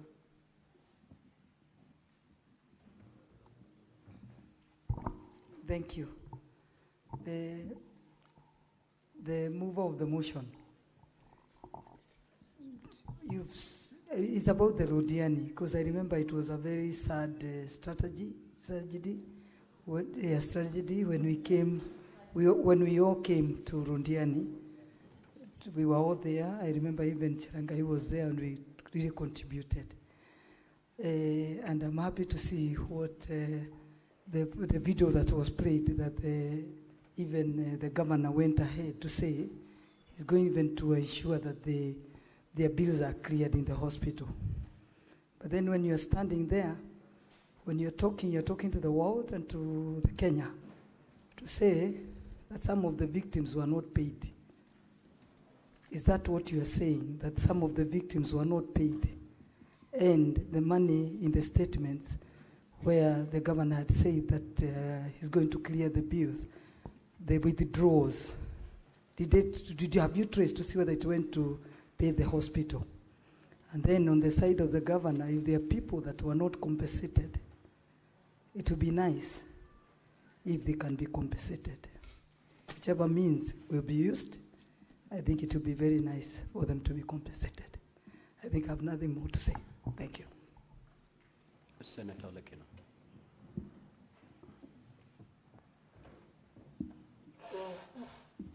Thank you, Mr. Speaker. My question is direct to the witness, and reminding you that you are under oath. There's a specific question that you asked, whether indeed you voted for a particular MCA. That is issue number one. And I want you to be very candid on this matter, because earlier on we were dealing with the issue of the threshold. And this is what is going to determine whether this governor goes home, ends his career, or he stays to serve the people of Kericho. So can you please reiterate and repeat under oath whether or not you voted for the nominated MCA, or whether you offered him an incentive to be able to vote so that you can achieve the threshold? Thank you, Mr. Speaker. Senator Kenyu.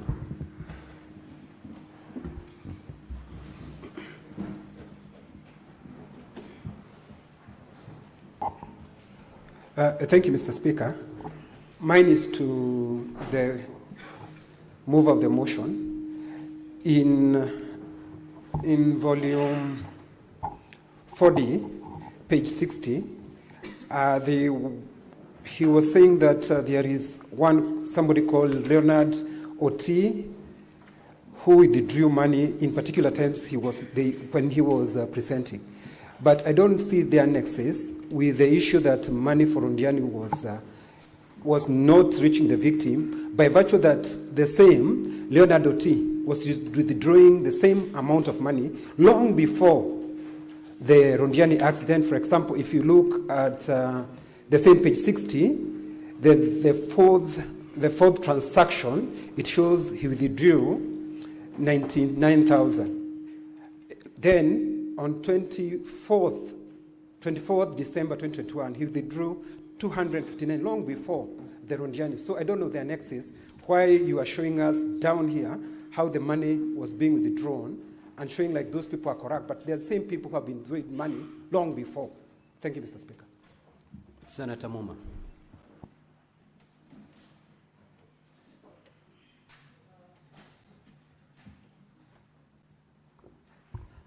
Thank you, Honorable Speaker. Now, my question is for clarification on the issue of whether the governor is accountable to the assembly, whether you are able to call the governor. Of all the issues you've raised, in his opening remarks, the governor said he has not had an opportunity to look at and implement the ad hoc report. Is it possible that the issues you have raised in terms of payments, rogue or is it fraudulent payments, and others of misappropriation of funds has just happened, or is an issue that has happened before this ad hoc report? And if it so has happened, is the governor accountable, or it is only the officers who would have signed directly? There are people who would have been on a committee who would be accountable.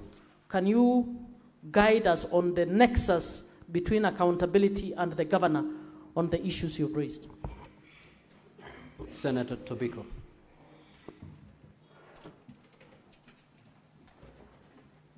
Thank you, Speaker.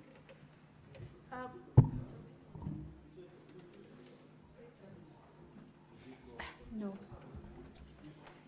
Thank you, Mr. Speaker. Mr. Speaker, I wanted to know from the witness, according to you, how many MCAs actually voted for the impeachment motion that you moved? And if there is any other proof you have besides the printout which is here, which already seems to be in contestation. Senator Tabitha.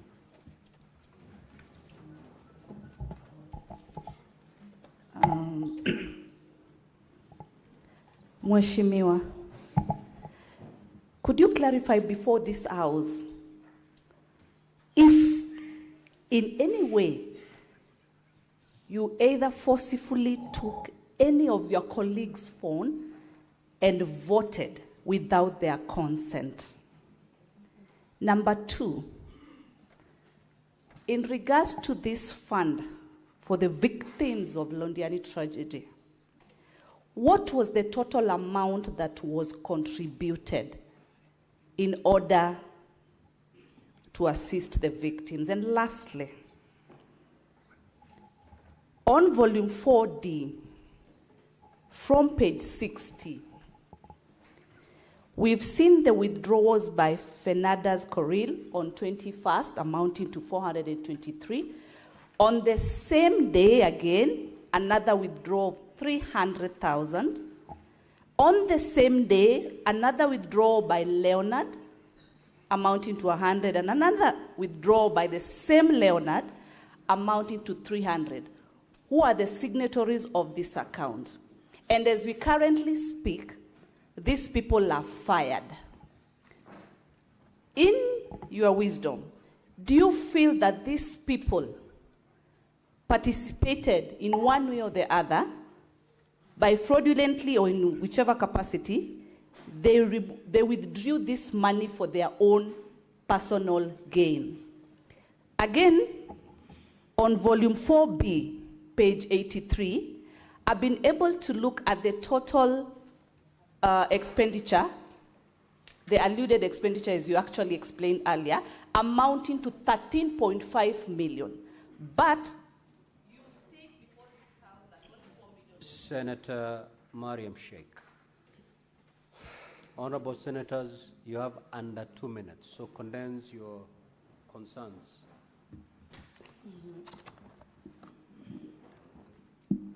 Senator Mariam, your time is running. Thank you, Chair. My question is, Brian Langat, he was removed from the office, and later on, he was again employed, appointed as a CCM. And on that trial, there is Integrity Act, of which Integrity Act of the section of the constitutions, is it allowed that any person which has been removed from the office can be reappointed again? Thank you. Senator Richard Onyonka.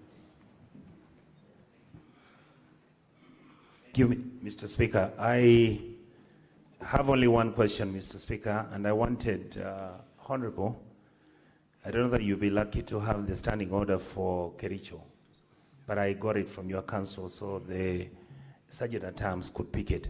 Mr. Speaker, if you look at the standing orders for Kericho, which is on page 83, actually 82, and you look at our standing orders in the National Assembly, in the Senate, they are nearly the same.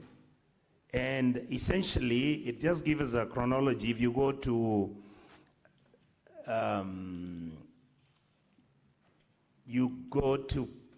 Standing Order 36. No, sorry, Mr. Speaker. It's basically on electronic voting. What I wanted you to clarify, because it's a matter that we've discussed as members of this sitting, when the voting was done electronically, did you people have a manual system in case the electronic system was going to fail? Because that's what we do here. Every time our system will fail, the speaker will say log in. If it logs in and it doesn't, we are then asked to actually walk to the speaker's and we then register and say, no, I wanted to vote yes or no. Did you people have such a last line of defense in case the electronic voting didn't work? Because the question that is related to that is, what would have happened if the electronic system didn't work? Thank you, Mr. Speaker. Senator Karenyamu.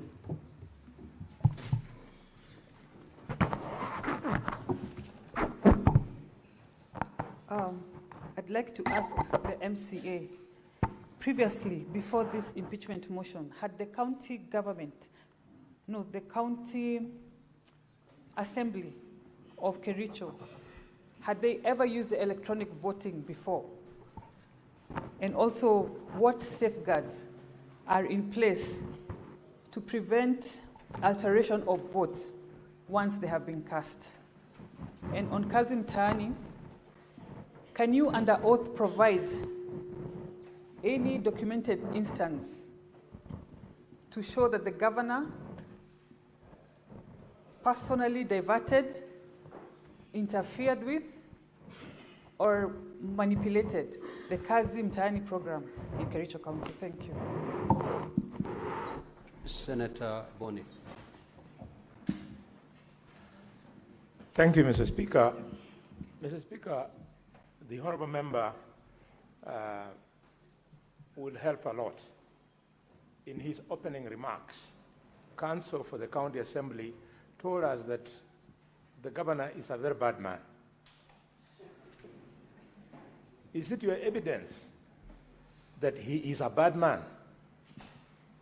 And if so, the people of Kakamega are waiting in respect of the accident that was at Fort Tenan, Londiani.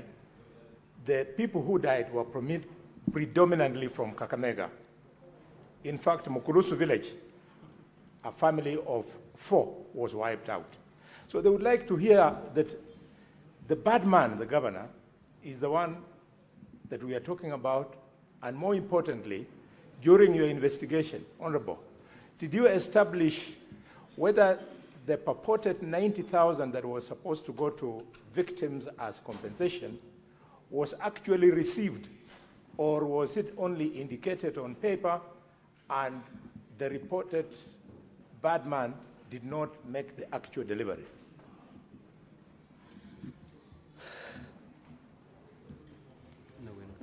Senator Mungatana.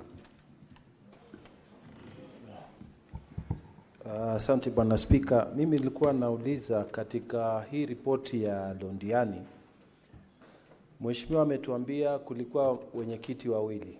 Kulikuwa county commissioner mwenyekiti, kulikuwa county secretary mwenyekiti.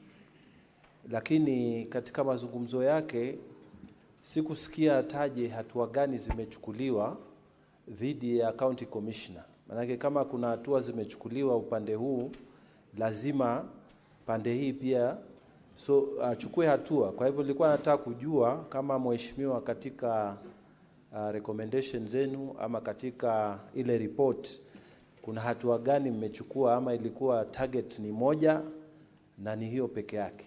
Asante Speaker. Senator Mundege.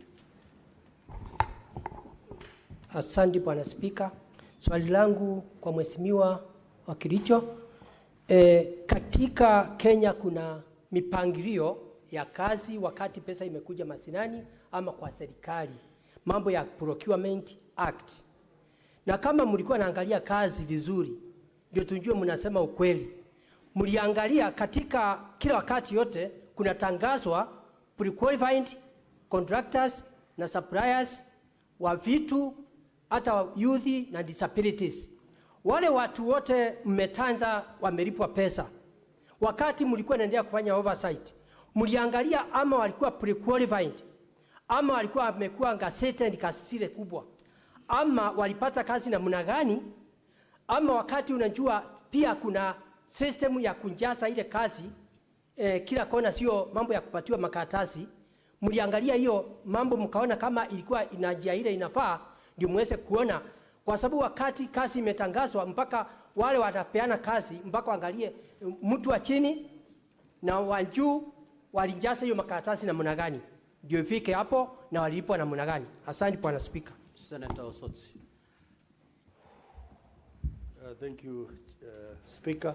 My question to the witness is that the system that was used to do the voting, according to the evidence before us, is a system that was developed locally by your people. Is that the case? And if that is the case, speaking as an IT expert, we know that once a system has been developed and installed, there are processes that are done to make the users of that system be able to use the system well. What were the circumstances in which the system was installed today, and then the next day it was supposed to be used for an important exercise of voting? What are those circumstances? And why was training not done properly before the MCS could be allowed to use this system which was developed locally? Number two, I am sure, being an elected MCA, you understand a bit of IT, having gone to school. Do you think it is safe to use IPPDT and a password which is an ID number to log into a system? What would be your basic requirement of a strong IT security environment?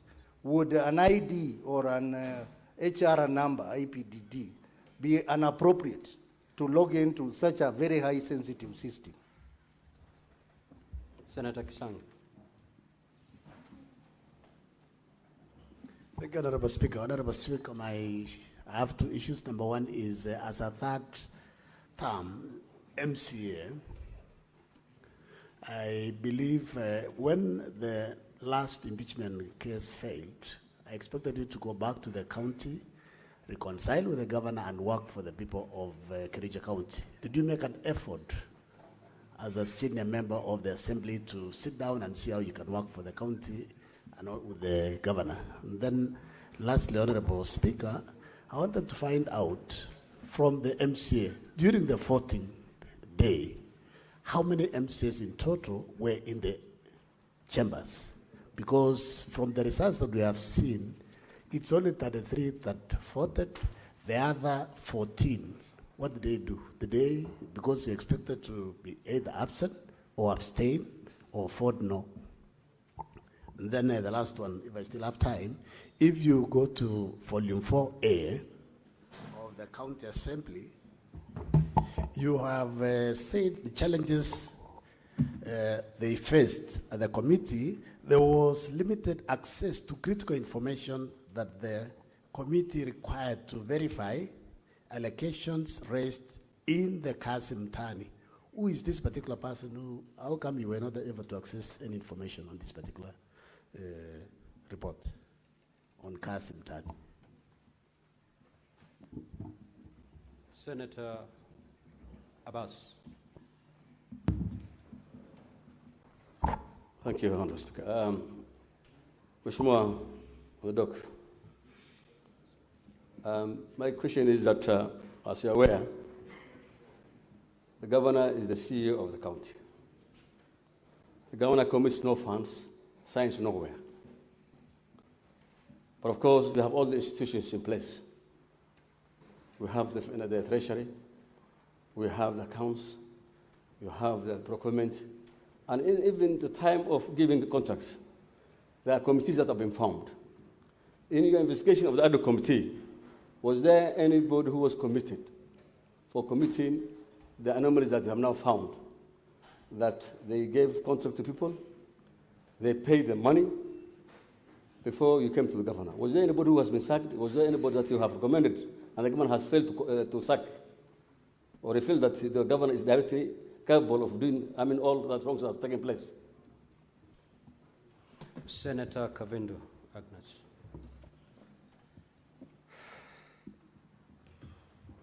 Thank you, Mr. Speaker, for this opportunity. My question is about the Kazimani. You say that there was no legislation in place. There was no law in place.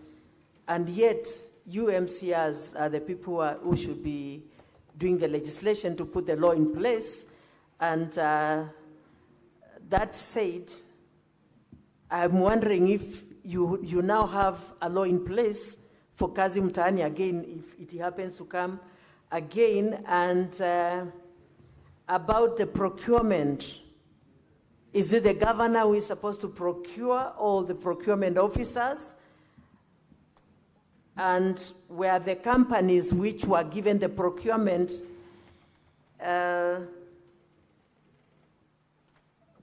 pre-qualified in the county? And were the people who worked paid their monies? Thank you. Senator Wafula.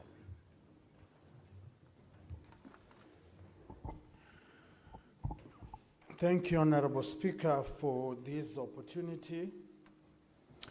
I have clearly listened to our good MCA talk. My question comes here. Did we have any MCA in the steering committee of this arrangement for the burial of these deceased people?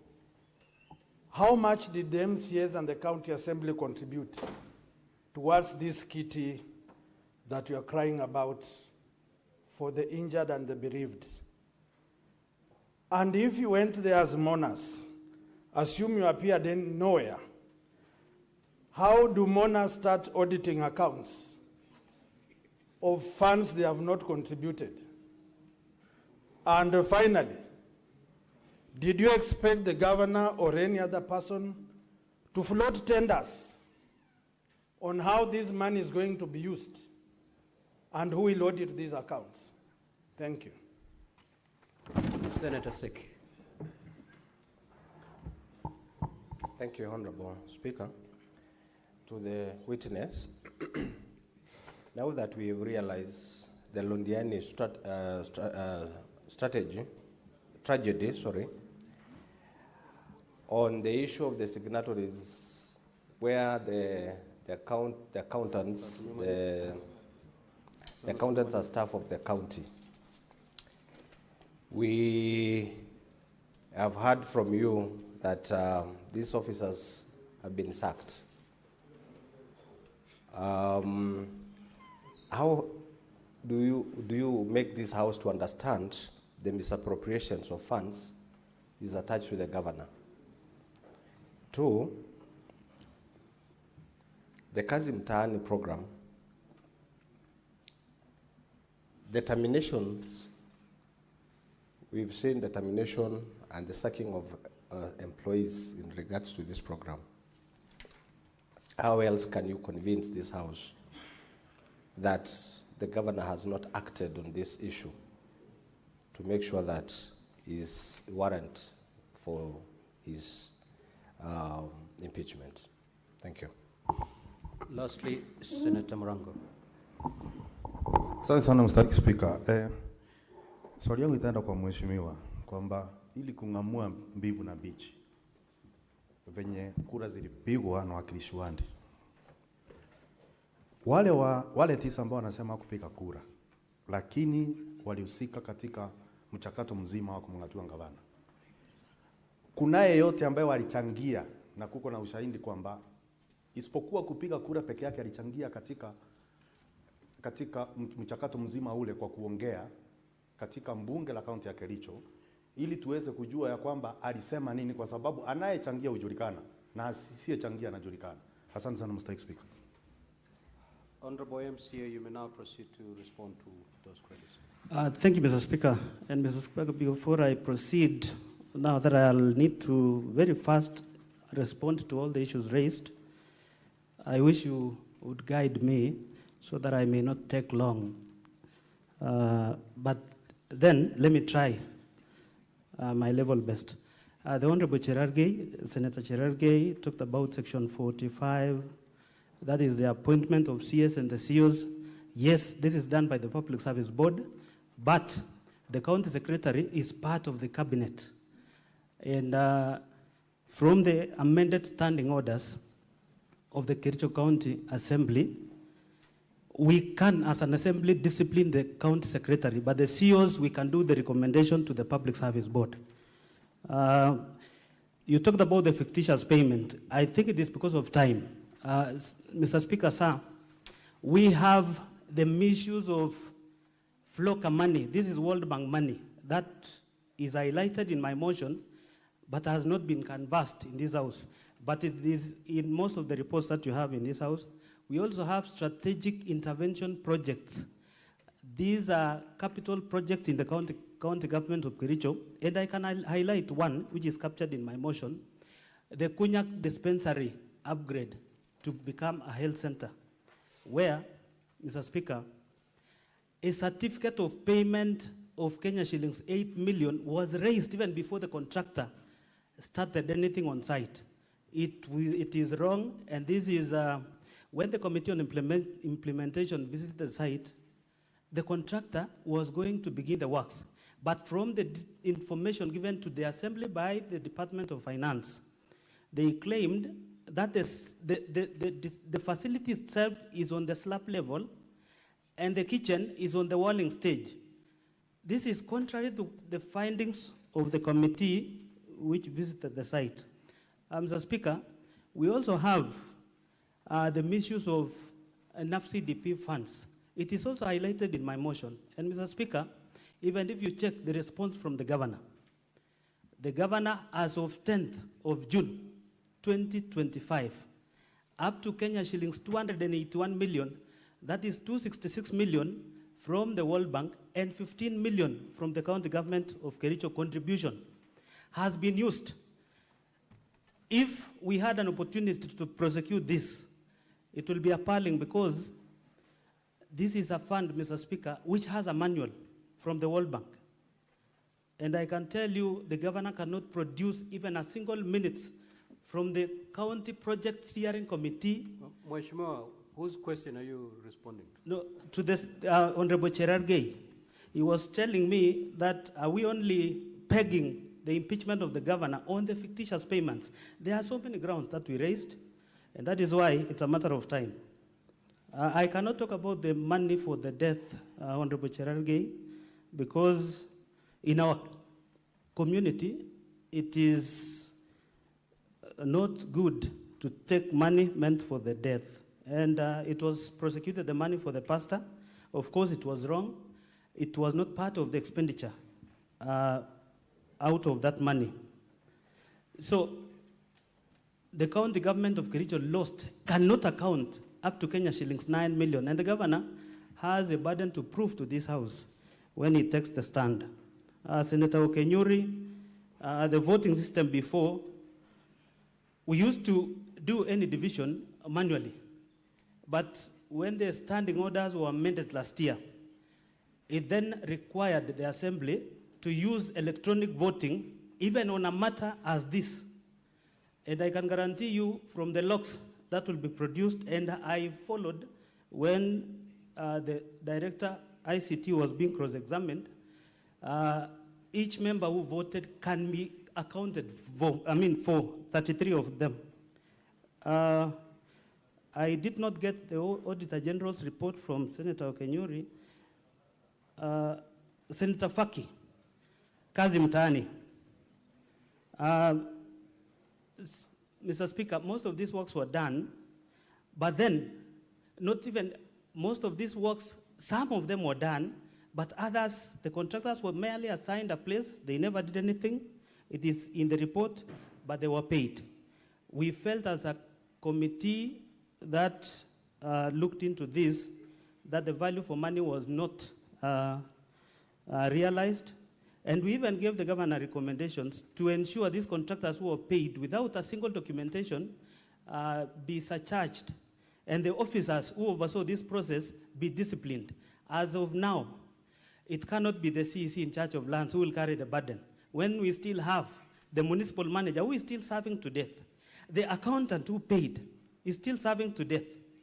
The municipality of Litein was, at the moment, acted by the sub-county administrator. He's still serving.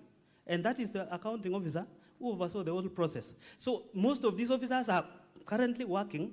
They have never been called to account the loss of 39 million. And that is why I said, pursuant to Article 179, 4 of the Constitution, and County Governments Act, Section 33F, the governor bears the huge responsibility in the way the resources of the county is managed. Senator Tabitha talked about the Londiani victims. I can tell you, if you pay 4.8 million of the 14 million shillings raised, that tells you up to 9-point-something million was not given to those victims. And the commitment by the governor in that clip, how I wish we had time, because to this Senate, we produced 3 clips for Londiani. Governor talking about this is what we're going to do. When the report from this committee came, he talked about my hands are tied. I cannot punish any official. Then we felt the governor is the biggest beneficiary in the whole scenario, because how can you then not even take a chief officer or even the signatory to account where this money was spent? Senator Ledama Olekina, first of all, Honorable Kibet Bosuben is elected member of County Assembly representing Cheblanget. And for the record again, the clip that was played in this Senate, that is not me. And perhaps the member needs to produce, even, you know, if he was recording me, for instance, then there should be that conversation between me and him. In this affidavit is put here, he should be able even to produce, including the timings. The arbitrary clip that has been played is so funny, and as I said, Mr. Speaker, for the avoidance of doubt, I happened to school with Senator Aaron Cheruiyot in high school, and I want to set this record straight. I was the chairman, Seventh-day Adventist group. Even at the university, I became a deacon for 4 years. How can I be a drunkard? I have integrity to protect, even after being elected. So the person, Senator Ledama, that is not me. And I voted once. In fact, I was number 4 in that log. Because as the mover of the motion, I wanted my vote to count. Because I badly wanted all the members to pass the motion for us to come and be heard before the Senate. Last time we were not heard. Kinywa, Leonard Oti, if you check the transaction, I want to just, and I want to believe Kinywa is here. Show me.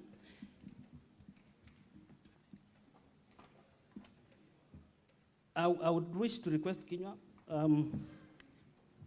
Which?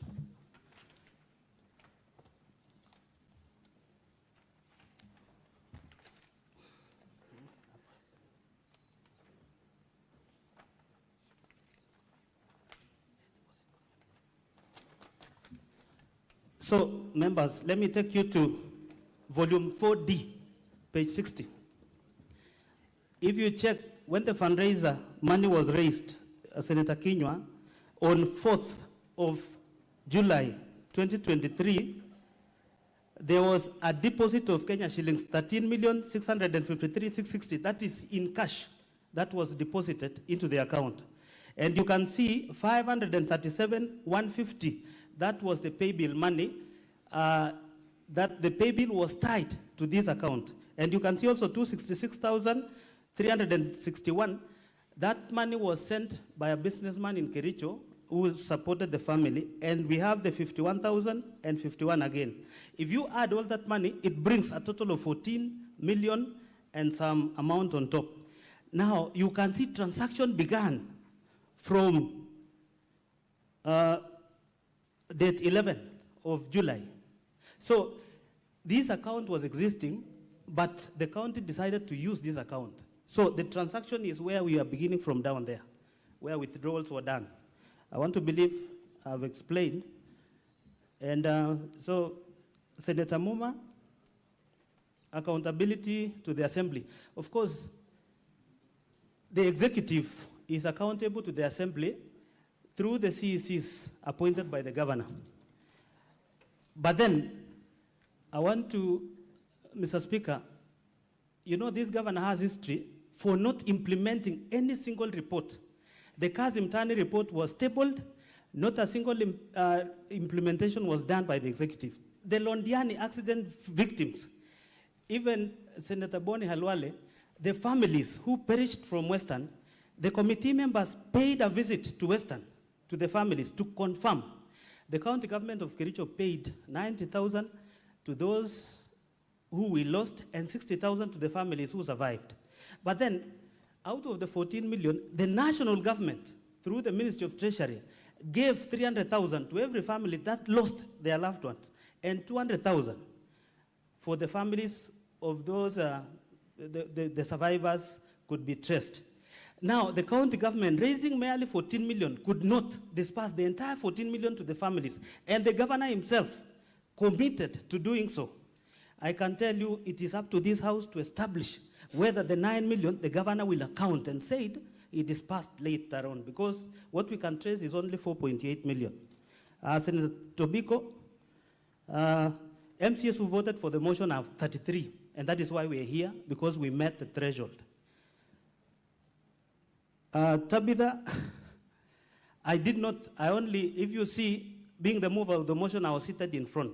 I want to believe if that video will have an opportunity to be played, and I sat throughout the motion until it ended. And I had only one phone in my hand, and only one link. So I didn't vote for anybody. And anybody who claims that I voted for, I saw a ruling done by the Speaker that later on, there is an independent audit that will be carried out on that system. It will reveal if through my phone I voted for two people or for myself alone. Otherwise, we can account for the 33 who voted. And so that they don't take you around. We already have one who sworn affidavit that I voted. And initially, the governor had taken her to Kisumu, hid her for more than 3 days, but she sneaked. And she she was able to testify that she voted. We only need the other 3 to confirm they voted. Senator, so there was a breakdown by Senator Tabitha. Actually, if you look at my affidavit in volume 2, when you get your time, I was able to break down the entire payment.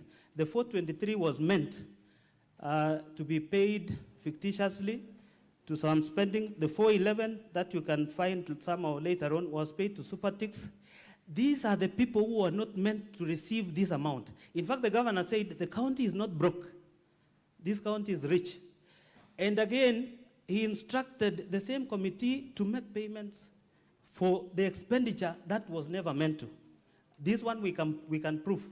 And even despite the fact that we came up with this report, he never acted on the report. Senator Mariam, Brian Langat was fired by the governor as the CEC. And if you check the grounds under which the governor fired the 6 CECs was failing to adhere to they talked about executive orders. Executive order 1 of 2022, 1 of 23, 1 of 24. If you look at the executive orders, is failing to adhere or to go to wherever they were posted to. Now, you cannot tie Brian to the incident of Londiani in that firing spree. And we realized Brian is a very young man who had a future. Before he was picked as an executive, he was the legal officer in the assembly. So when an opportunity was advertised in the assembly, he applied, and he was competitively sourced. He is now the deputy director, legal services.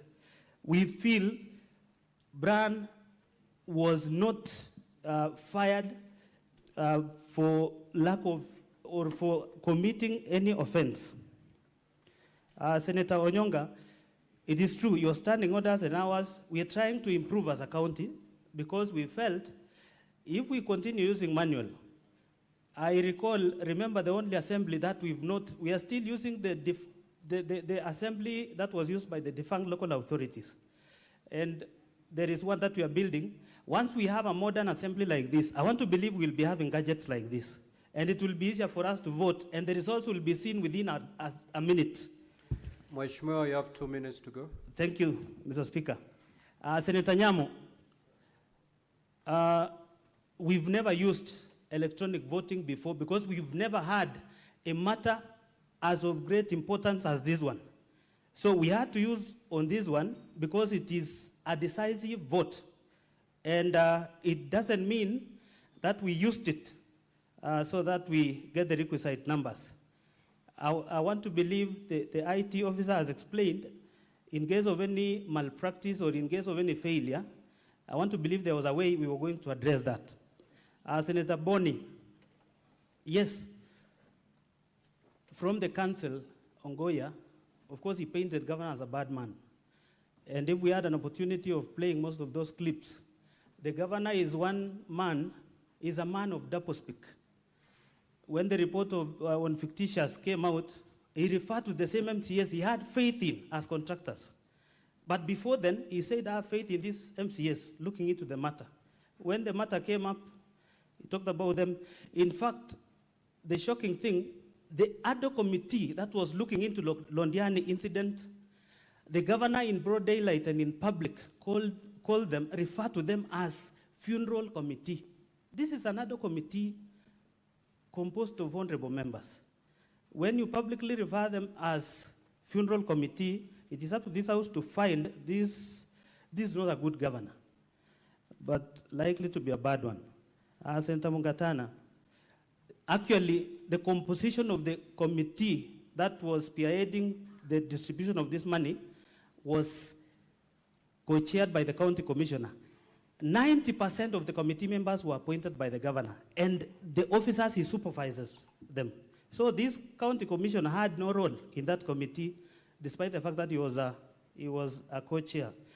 I want to believe other things that was raised about the voting have been able to, the officer before has deliberated on. Senator Abbas, governor is the CEO of the county. And as I said, any misuse of funds that we've witnessed, We tied the governor to that because pursuant to County Governments Act, Section 30, and Article 179(4) of the Constitution, the governor bears the greatest responsibility in the manner in which our resources are misused. So the others, Mr. Speaker, issues of voting, we will, under your directive, we will be getting the real results. But I want to beseech this House, when the time comes for voting, please consider the issues of Kericho. It is not one. There are so many grounds, including the haphazard dismissal of staff by the governor. There is one CEC who was dismissed in 2023, a very young man, who went to school in a village school, scored the best grade, came to Kenyatta University, was working for the Water Trust Fund. But the governor, by a mere text, he was dismissed. This is a governor who should learn that when you're given opportunity, you need to act according to Article 75 of the Constitution, conduct of the state officers, so that the governor should know being a governor of a county like Kericho does not mean you're above the law and you can do anything as you think. It is up to the Senate to decide on behalf of the people of Kericho. Thank you, Mheshimiwa. Thank you. Now that the yes, Council for the County Assembly, you have something to say? Yes, please proceed. Mr. Speaker, sir, you will recall that at the close of our case, I had intimated that I would be making a very quick application. At the end of our examination in chief yesterday, we were told by the Senate that they reserved the interrogation of our first witness, Mr. Geoffrey Bett. We still wanted to have that clarification whether he's still needed because we still have him around. He's one of the witnesses that is living with disability, so we wanted to have that clarification first. And secondly, and related to the issue, at the end of his testimony yesterday, the said witness made an application for protection, not just on his physical attack, but even against bullying on social media. He has brought to my attention an incident that went against the request that he had made, that yesterday through a Facebook post by one Joan Chepkrui, whose Facebook name is Joan Kaku, alias Nadia, wrote the following words: Kiwete anataka kuhurumiwa na 80 million ilipotea department yake. That comment was shared in another Facebook page, that is Philip Mugo's Foundation. That specific lady, Joan Chepkurui, has been cited sitting at the Speaker's gallery or the public gallery. In fact, she has taken lunch at the Senate yesterday and today, and therefore the simple request from Mr. Geoffrey is for stern action to be taken against that particular person who is still within the Senate's precinct. I'll usher in my senior to also make a comment on the same. Mr. Speaker, the most important thing for us is that the maker of that post is within these precincts, and the witness says that as he sat here, that lady was among the people sitting in the gallery just above your head, and that lady has eaten lunch with us in the Senate precincts, and he knows her personally because she's a neighbor from home, and she's a known blogger for the governor in Kericho County. Those are the instructions that we have. We think that those words that Mr. Mutuma has read are not only demeaning, but they humiliate a witness of that nature who was here, spoke his voice, spoke about this being a healing process for him. That humiliation damages his healing by far. We'll direct, Mr. Speaker, that if that witness is still within these precincts, because coincidentally for us on her page, she took some photos with some senators and had not named names, meaning she has been here. We have been shown photos taken yesterday with some senators in this precinct, validating the fact that she is within this precinct, and therefore, stern action is necessary. Thank you, Mr. Speaker. Thank you, Council for the County Assembly. Counsel for the Governor, just have a seat. The Senate can only do what is within its powers.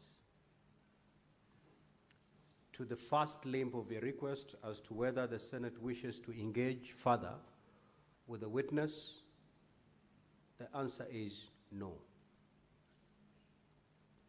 To the second request, I was made to understand that yesterday the witness did ask for arrangements to be made so that he feels secure when he goes back home. We can only relay that information to the IG, that the witness, as he goes back home, he doesn't suffer any insecurities as a result of having appeared before the Senate. On the third one, on the social media post, as a Senate, we are not in a position to control what goes into social media or not. Now, Counsel for the County Assembly, since you've identified the culprit, you know exactly the remedies that are available to the witness. Kindly pursue them so that that particular person who posted that derogatory post is punished pursuant to the law. However, I will add one thing to the members of public. We are here on a very serious matter. And no member of public, nor the parties involved in this particular case, or even the senators, are allowed to intimidate any witness. That post is an intimidation of a witness. And therefore, be warned, whoever did that, because the reason why I told the Counsel for the Governor to sit down is we're going to degenerate into a hand-pecking exercise. My client has been mentioned, I need to say this. It will run all the way without finding a stop down the line. So a stern warning from the Senate is no member of public should aim derogatory remarks to the witnesses that appear before us. If you do, then as I've already advised Counsel for the County Assembly, you have a smorgasbord of remedies available to you. Ours is to give that stern warning. And should it persist, then we will, at an appropriate time, ask that member, if they're in this House, to withdraw from the precincts of Parliament, because that particular behavior cannot be tolerated while these proceedings are ongoing. Senator for Nairobi City County. Speaker, at the very minimum, because according to the rules, everybody who is in the gallery sits there at the pleasure of the Speaker. And if it is possible for the team from the County Assembly to point out to the Sergeant-at-Arms who that person is, I think it would be proper, because of the disrespect that has been shown to the process, that that person be removed from the precincts of Parliament. I want the team from the County Assembly to know that it is very difficult, as the Speaker has said, to control what people say on social media. Yesterday, some of the witnesses asked to take photos with me outside there, Honorable Speaker. And I've seen posts from Kericho saying that a bevy of young women has been deployed to confuse me. No, it is a bad thing because, Honorable Speaker, I personally consider myself public property, so that if somebody asks to take a photo with me, I cannot say no.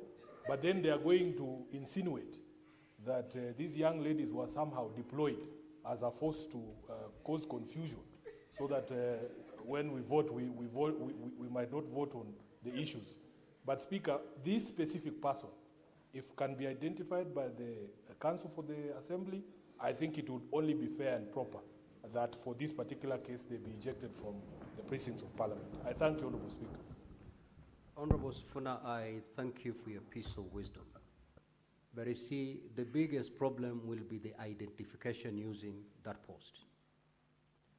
If I had the counsel for the county assembly well, is that that post is traceable to somebody known to the governor. So it is a process, because the name given in that post, if I understood it correctly, it is not the official name that that particular person uses.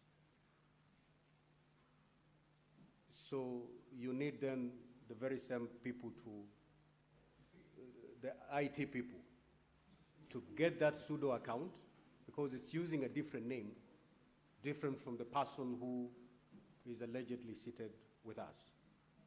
So for us to be convinced that particular post and that name actually refers to the same and one person as the one seated here, it's another process. And that's why I'm saying it is very difficult for us. And the only thing we can do is to issue that stern warning. Assuming that pseudonym refers to the person you are referring to, then may that person be warned that we cannot tolerate that kind of behavior in the Senate. We may now proceed. We have concluded the case for the county assembly. We will now move to hear the case for the governor. Now, Governor, you have 5 hours to prosecute your case. Those hours are distributed as follows.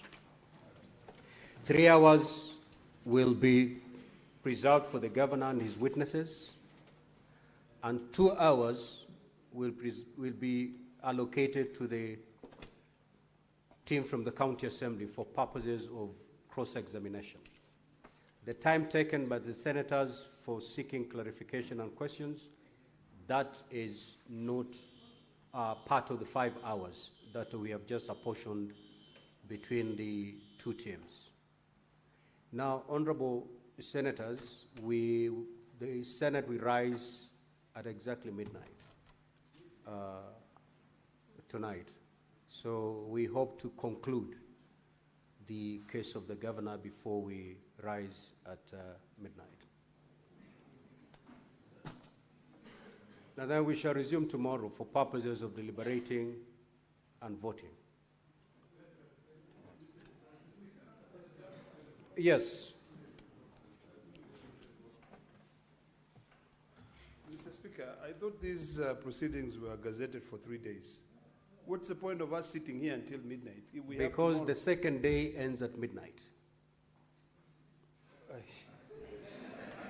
Mr. Speaker, I would like to beseech you, because we only have 5 hours for the governor's case or response, and then I think a couple of hours for the other party and also the governor to be able to conclude the matter.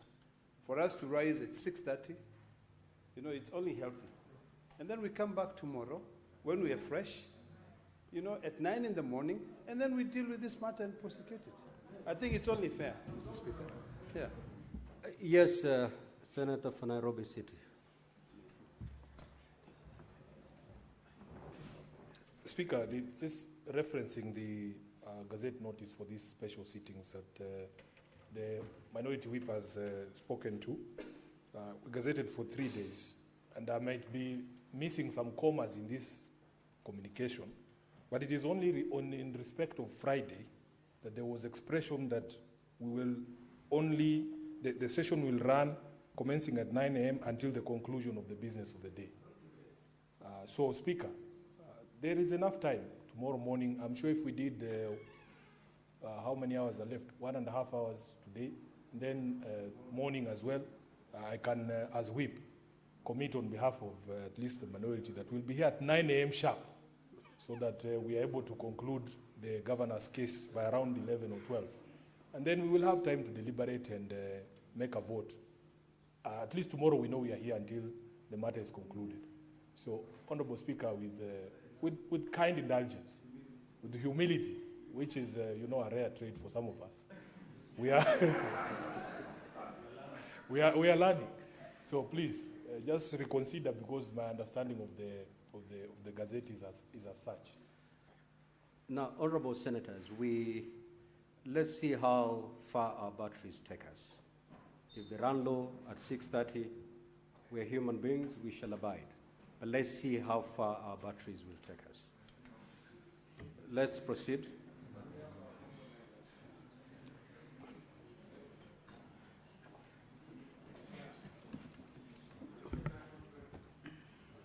No, we cannot. We cannot. However, individually you can walk out, stretch, and come back. Senator from Mombasa.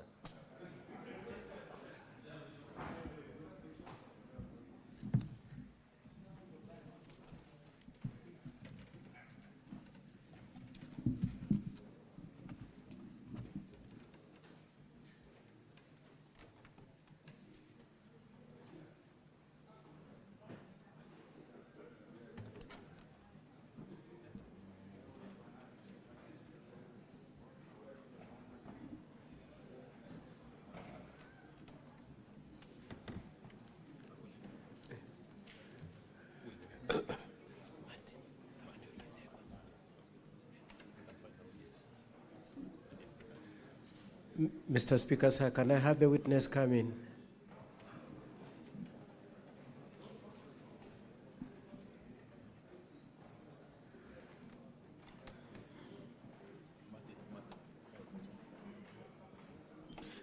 I was inquiring if the witness can come in, Mr. Speaker, sir. Sergeant at Arms, kindly usher in the first witness of the governor's side.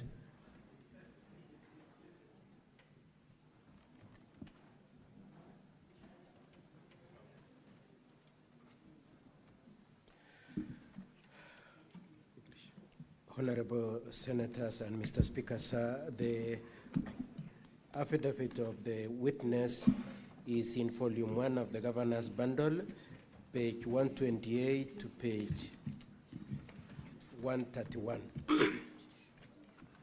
Governor's bundle, page 128 to 131. The governor's bundle is bound in red.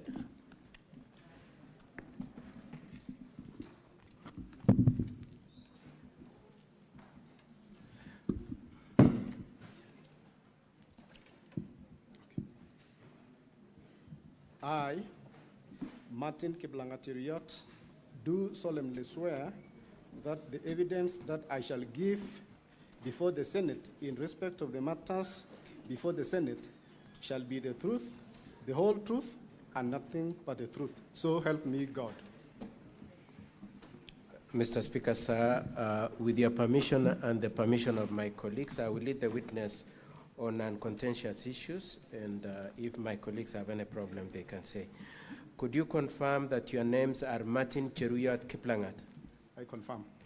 Could you confirm that you One, Sergeant at Arms, you may need to ask the technical team to power the microphone a bit higher, because we cannot hear the counsel for the governor well. Now, counsel for governor, would you please indicate how many witnesses you're calling for purposes of managing the time? Mr. Speaker, sir, I had intended, I have 4 that I must call, Mr. Speaker, sir. 4 that I must call. That is the 3 MCAs who were impersonated in the forts, the IT expert. After that, I had intended to call as many of the other 18 as my time could allow. Okay, you have 3 hours to do all that. That's okay, Mr. Speaker, sir. Thank you. Could you confirm that your name is Cheruyot Kiplangat? Yes, I confirm.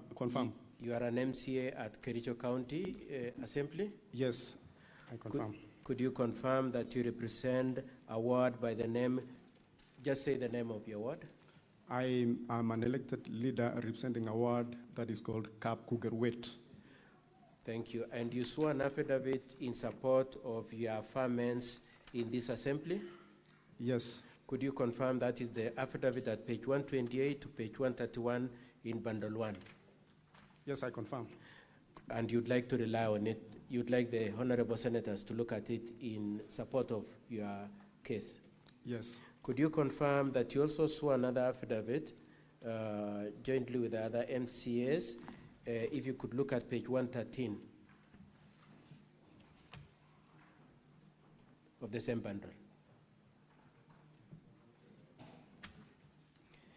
Running Yes, I page confirm. 113 to 116. Yes, I confirm. And you'd also like to rely on that affidavit? Yes. Now, that affidavit of page 113 to 116 is signed by how many people? Signed by 18 people. It's signed by 18 people. And could you confirm that they are all MCS? They are all MCS. Could you confirm that what you are saying in that affidavit of at page 113 to 116 is that the 18 of you did not vote in favor of the motion? Yes, I do confirm that we did not vote in favor of the motion. That's not what I'm asking you. What I'm asking you is that in that affidavit you said that all the 18 of you are saying that you did not vote, isn't it? That's what you're saying? Yes. Okay. Now, could you move on to page, I would like you to go to page 109. Page 109. Could you confirm, what is the document at page 109? This is an OB number. This is an OB number. What was the complaint that was being made in respect to, were you involved in the making of that OB number? Yes. What was the complaint that you had made? The complaint that I made at the DCI is that there was, I didn't vote. I didn't vote. Somebody else impersonated you. Impersonated me. Okay, and was it you alone who was complaining? No. How many people complained? 4 of us. 4 of you. Yes. And the 4 of you are the ones whose votes are purported to have been made in favor of the impeachment, isn't it? Yes. Okay. And you'd like also the senators to take into account that? Yes. Could you confirm if you are familiar with the letter at page 110 to 112? Yes, I do confirm. What is that letter? This is also a complaint to DCI headquarters to request them to investigate the unprocedural, unauthorized use of my credentials in that voting process. It is also a complaint in respect to impersonating you in the voting. And how many people complained? How many people wrote that letter? 18 members. You wrote 18 people. Okay, so I would like us now, having laid the documents in your affidavit, I would like you to go to paragraph 3. Are you at paragraph 3? In paragraph 3, you say, we have read the affidavit sworn by Honorable Kiptor B. Kiptegan. We adopt and reiterate all he has stated, inclusive of the annexes he has made. That's your position at page 128.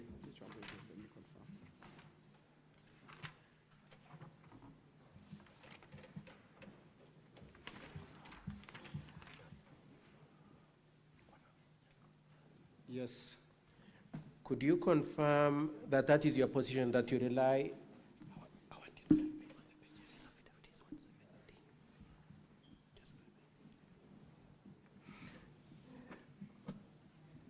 You stand by that position that you rely also on the substantive affidavit sworn by Honorable B. Kiptegan, isn't it? Yes.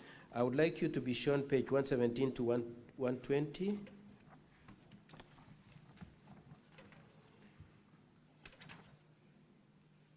Could you confirm that that page 117 to 120 is the affidavit of Kiptegan, which you rely on? Yes. Thank you.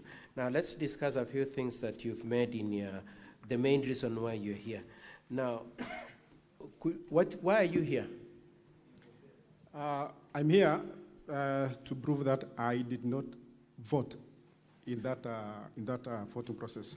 You are here to tell these honorable senators that you did not vote? Yes. And if the report purports that you voted, what is your position? My position is that whoever did it for me, denied me my right, and So your position is that if it is alleged that you voted, you did not, somebody has impersonated you? Impersonated, yes. Okay, thank you. Now, apart from yourself, were there any other people in your company that were opposed? Yes. How many people? 17 other members. 17 others, coming to a total of 18? 18, yes. Okay. And did you make your position known at the assembly? Yes, we made our position known when time of declaration of voting was directed by the speaker. Yes. The 18 of us stood, yes, requesting that we be given, we make a voting by roll call. You wanted to vote by roll call? Yes. And why were you opposed to use of electronic voting? We were opposed to use of electronic because it was new to us. We were not even earlier inducted on it, so it was a decision that was made at that particular time. So we didn't actually want to do by voting by electronic, and also I feared manipulation. Manipulation by who? Actually, by whoever maybe did the system, because yes. So the two reasons why you wanted a roll call is, number one, you didn't know how to. It was a new system. A new system. And secondly, you are suspicious of the intention in the use of the electronic voting. Yes. Okay. Okay. Could I just ask you a few questions? Had you been trained on the use of this system? No. Had you ever voted using the system? No. Had you put in place manuals, regulations, or policies for the use of this system? No. There was no policies, there were no guidelines, and there were no manuals on the use of this system? There was none. Okay. Now, you heard the IT experts say that you passed Standing Order number 77 in October 2024. That's correct, isn't it? Yes. That's correct. I'm not sure. You are aware that there's a Standing Order number 77? Yes. You don't recall when it was passed? Yes. Okay. Now, do you know when you impeached the Deputy Speaker? Do you recall when you impeached the Deputy Speaker? Yes, I recall. Was it on 8th of November 2025? When you removed the Deputy Speaker, sorry, yes. not impeached? Yes. It was in November yes. 2025? Yes. Did you use this electronic voting then? No. Okay. And this is after you had already enacted that Standing Order number 77, isn't it? Yes. Okay. Now, had you ever used this electronic voting ever before? No. And when was it decided that it should be used? It was just immediately before voting for the impeachment of the governor. So it was decided that day in the course of the impeachment discussion that it be used on that day? Yes. Did you have notice that it would be used on that day? As you woke up at home when you were coming, were you aware that they would be using electronic voting? No, we were not aware. And was there any communication that it might be used? No. There was no communication. Now, if 18 of you had indicated that you are not going to vote electronic and you preferred roll call voting, in the face of the fact that the Speaker insisted that it must be electronic voting, what did you do? We requested that we use the roll call, and we stood. One member stood, and the rest of us stood in support. No, my question is, so the Speaker said we will use electronic voting.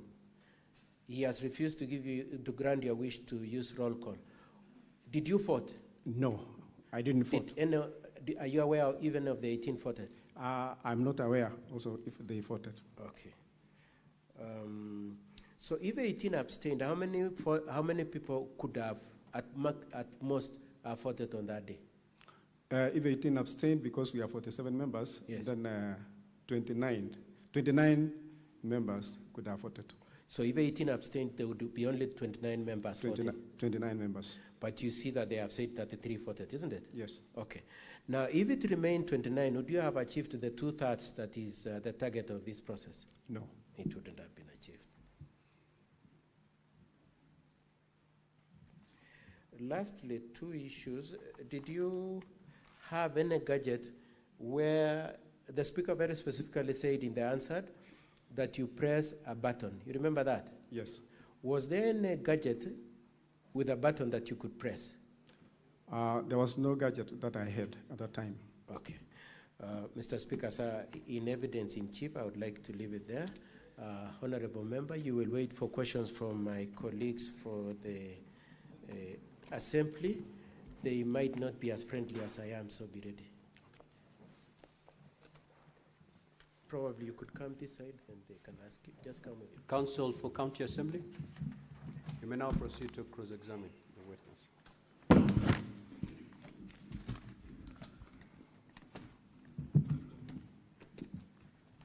Thank you, Mr. Speaker, sir.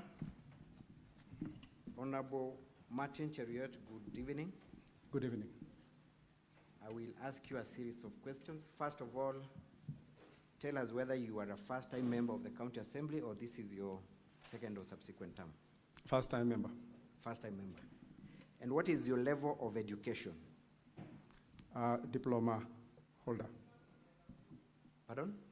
I'm a diploma holder. In what field?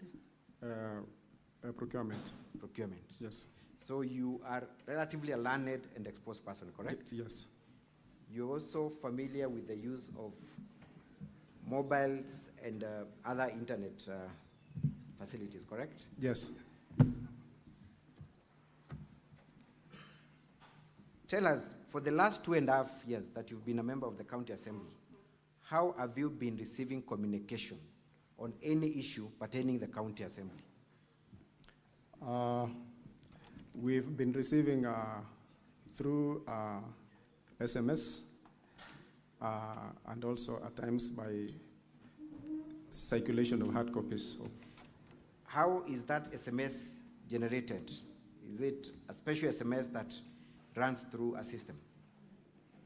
Yes, it emanates from a county assembly. From county assembly? Yes. How about generation of invoices that pertains your per diems and other payments? You still do that through the same system, correct? About the invoices, that is now the work of the accounts department. But how do you make claims for your allowances? Isn't it through a system that has been generated and used by the county assembly? Yes. So you have interacted with this system since 2018, since when the time you came to the county assembly, correct?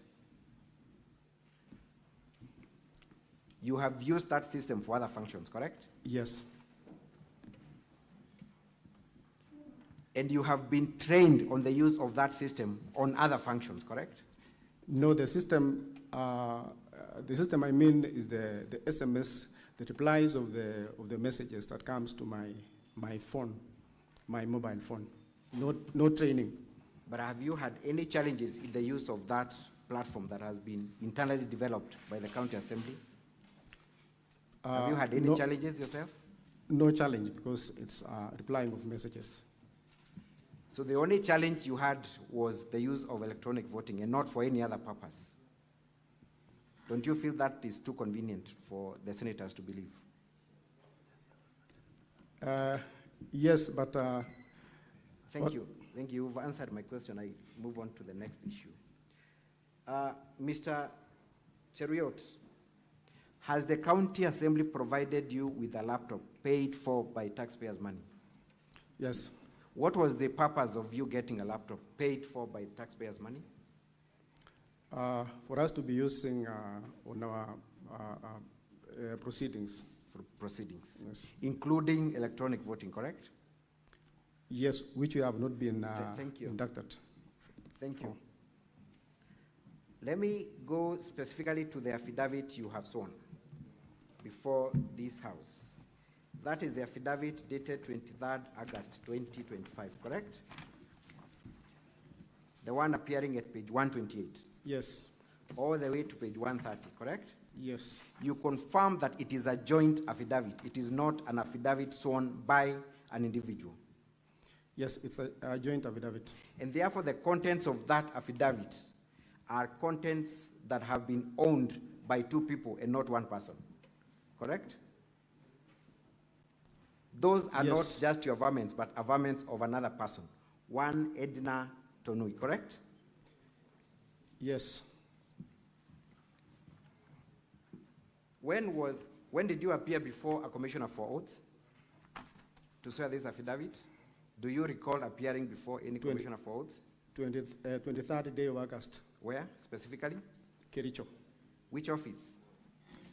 Marisha Cable. Give me the building and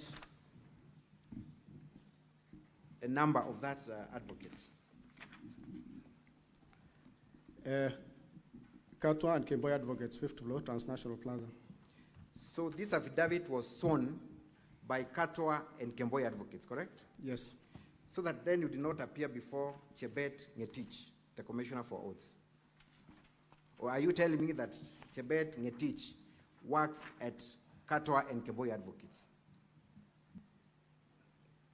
You did not go to any other advocate to swear this affidavit, correct? Yes. You did not. And therefore you did not appear before a commissioner for oaths, one that is said to have commissioned this document, Chebet Ngetich, correct? You do not know who Chebet Ngetich is, correct? I appeared. Mr. Cheriot, which version of your story should we take? You have just said you did not appear before any other person apart from the office of Katwa Kemboy and advocates. I appeared before Chebet Ngetich Fancy. Pardon? I appeared before Chebet Ngetich Fancy. Give me the location of this advocate. Which offices does he operate from? Does she operate from? Marisha Cable Plaza in Kericho. Pardon? Marisha Cable Plaza in Kericho. Which floor?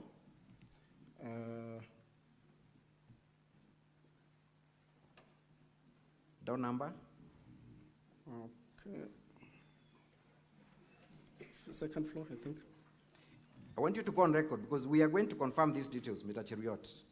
Because one Chebet Ngetich practices law and has commissioned your document, we can easily trace. So you need to think your answer through very carefully. Did you appear before Chebet Ngetich or not? I appeared, but I don't remember exactly which floor was she. In whose company were you? Which other person was in your company when you appeared before this commissioner for oaths? This one I was alone. You were alone? Yes. This affidavit confirms that two people appeared at the same time before a commissioner for oaths. You're telling these senators that you appeared alone. Don't you think that you're confusing the senators, Mr. Cheriot? Or at least you're not being truthful. When I signed, I signed alone, even though the affidavit appears to be to have been sworn by two people. So you do not recall seeing Edna while this affidavit was being prepared? I signed, and I think later she came and also signed because she's my colleague MCA. This is your affidavit, Cheriot. And at the averment, at the beginning, you say, we. That means this document was generated, drafted, commissioned by two people at the same time.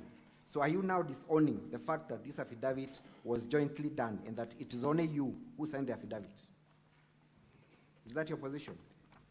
No, there is a space for Edna who also came, who signed also, and I also signed. I want you to look at another affidavit.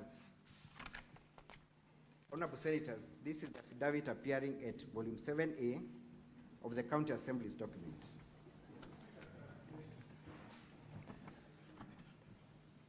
Clarification time is not yet, Honorable. Okay, just pause the time for the governor's team. Mr. Speaker, if you are following the proceedings, you need to remind the witness that is on oath. He has changed his position 3 times on the same matter. So you should help us on which version we should follow. We want to know the truth. Just take note of whatever you're noticing. It will inform on how you will vote eventually. Proceed, Council. So for record purposes, again, Mr. Cheriot, you were not at any given time in the same place and time with one Edna to Nui while preparing this document? You were not. Yes, I signed my part. You were, that's not my question. That at no given time were you and Edna Tunui together in the preparation, signing, or commissioning of this document, correct? Yes. And therefore, when you append a signature at the end of this document saying that we, the above named, just read paragraph 14 of your affidavit appearing at page 130.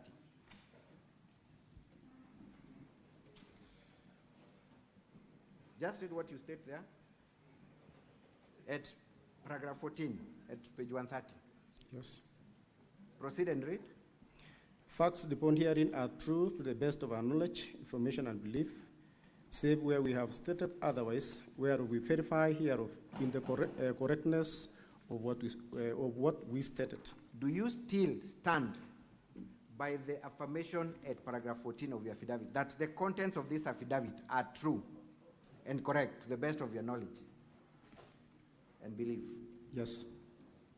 You have just confirmed that you have not seen Edna in the preparation, in the signing, and commissioning of these documents. How are we to reconcile that with the fact that you are now stating that this document was generated jointly between you and Edna? Don't you think there's a contradiction, Mr. Cheruiyot?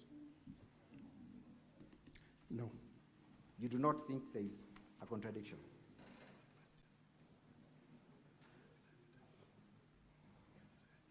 I will put it to you, Mr. Cheruiyot, that you have presented a forged document before Senate, purporting that one Edna signed this document jointly with you. What would you say? No, I have not presented a forged document.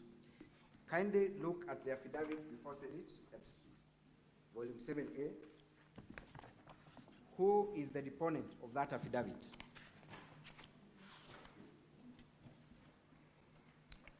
Chepkurui Edna Tonui. The same person that you have alleged you were with when you're signing this affidavit jointly, correct? Yes, but I stated I signed it's it. It's a yes or no. Is it the same person? Same person. Same person.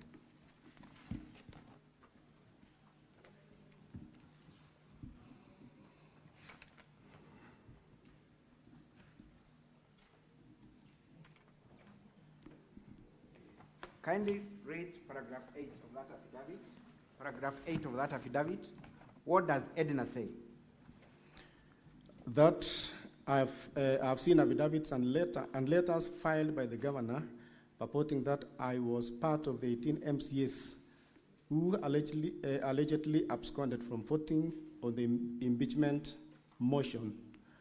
To wit, the affidavit allegedly sworn on 15 August 2025, jointly by myself and 17 other members of the County Assembly.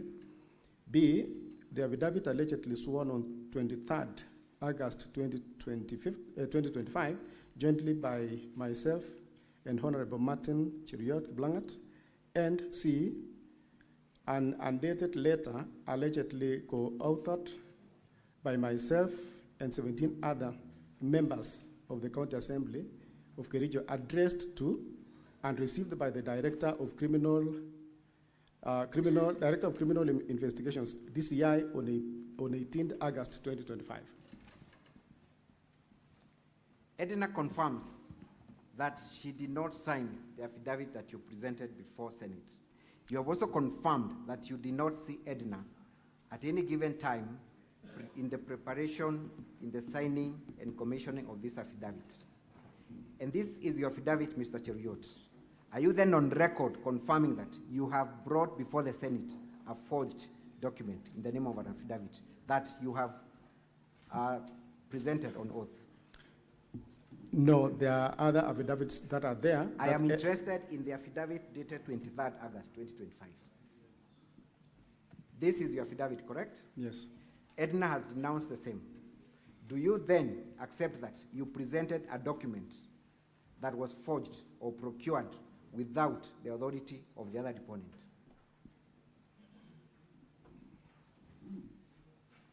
Please answer the question.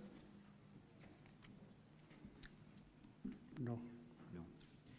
Mr. Cheruiyot, as has been stated by Senator Kalwale, you have given different versions of the same story from the time you took the stand. You have also presented a document that you signed on oath that you've now disowned. The simple question is, why should we believe you when you say that you did not vote, when the system confirms that you voted? I did not vote. How credible is that statement in the wake of all the other lies and contradicting versions that you've given before this House? The link that was used to vote was sent to my mobile phone, which I never opened.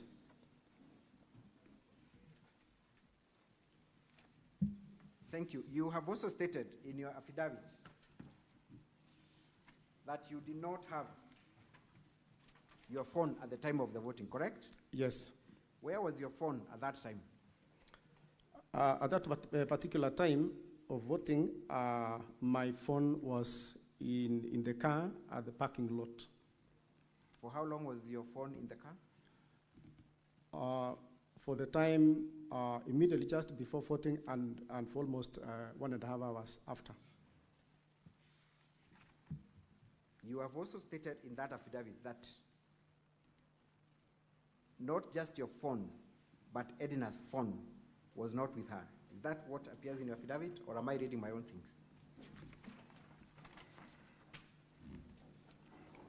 Do you remember stating that fact? Is it in your affidavit? Yes.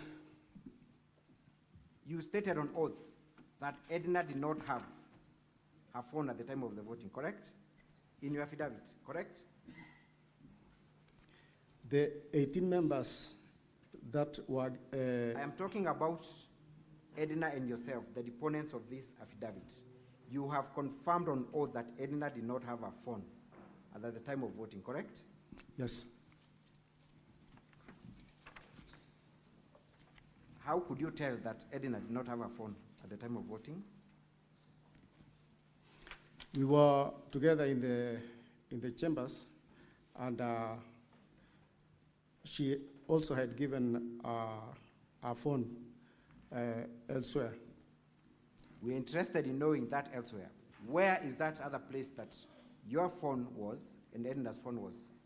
Mine was in my car at the parking lot, and she said she also didn't have her, so I don't know exactly where she had kept it, but she didn't have the phone in the chambers. Mr. Cheruiyot, yes. You have disowned ever seeing Edna in the making of this affidavit. How can we verify the fact that Edna did not have a phone at the time of voting?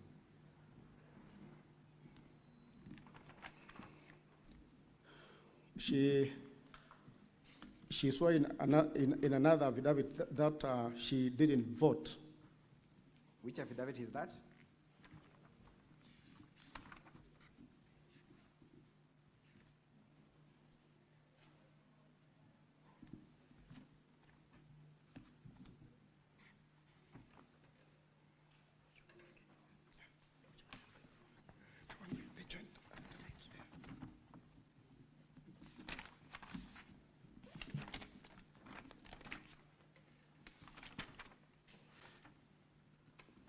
I'm in reference to the complaint that she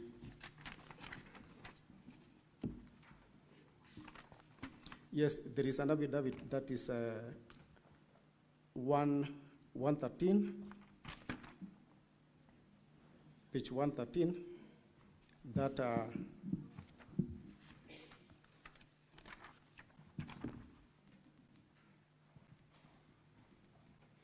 give us the page of the affidavit. Which page? 113 to 115. Again, that is a joint statement prepared by all the 18 MCs, correct? Yes. Was Edna with you when that affidavit was prepared? Yes. Who commissioned the affidavit?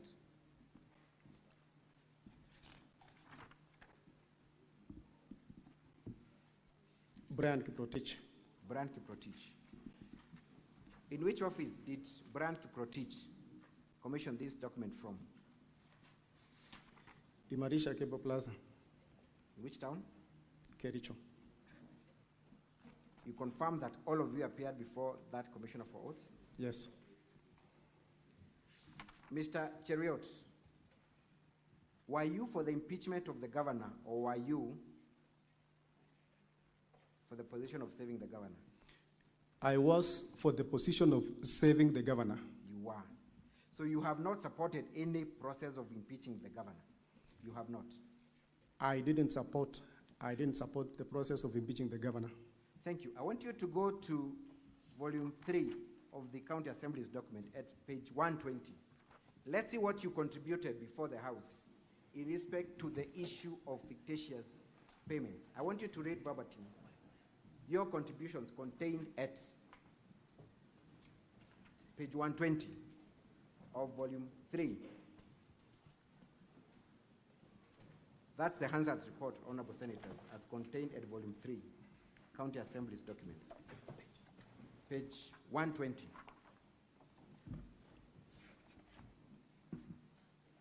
Confirm that you're the member for County Assembly for Kapurwet Ward, correct? Yes.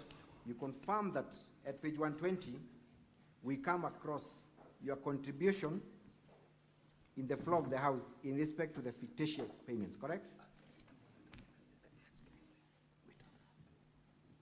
You should be having counsel.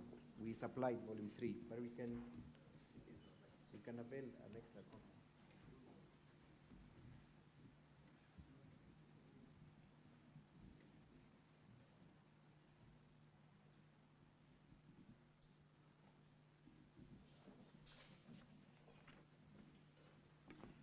Page 120.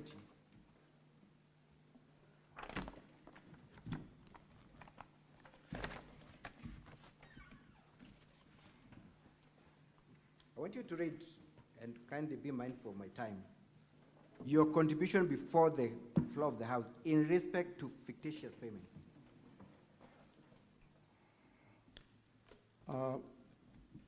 Thank you very much, Mr. Speaker, sir, for giving me this opportunity to contribute on this report on fictitious payments.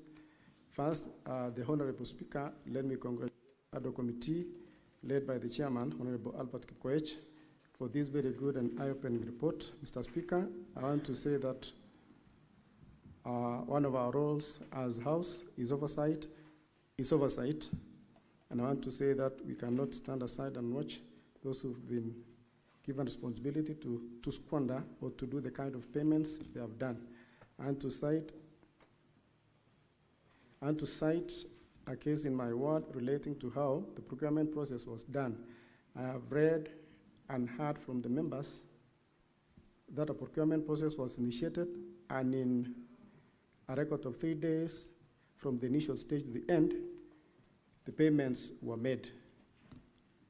I have a project in my ward, the Honorable Speaker, that was done 2 years ago, and the work was done genuinely. Actually, the contractor did the work very nicely, and I'm wondering how a procurement can be done in a record 3 days up to the payment, and somebody has put resources, a genuine person, has done very good works, and has not been paid for such a long time.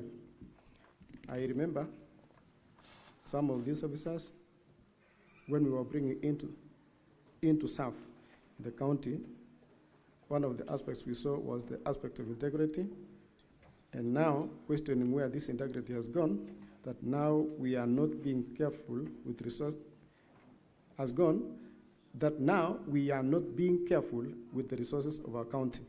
So I want to say that, those who have been implicated or mentioned, and specifically I'm drawn to the specific recommendations that action needs to be taken against them for not, or to be held accountable for the actions that are upon them. So I want to say, Honorable Speaker, I'm in support of this report, so that we move on and we guard the resources of our county.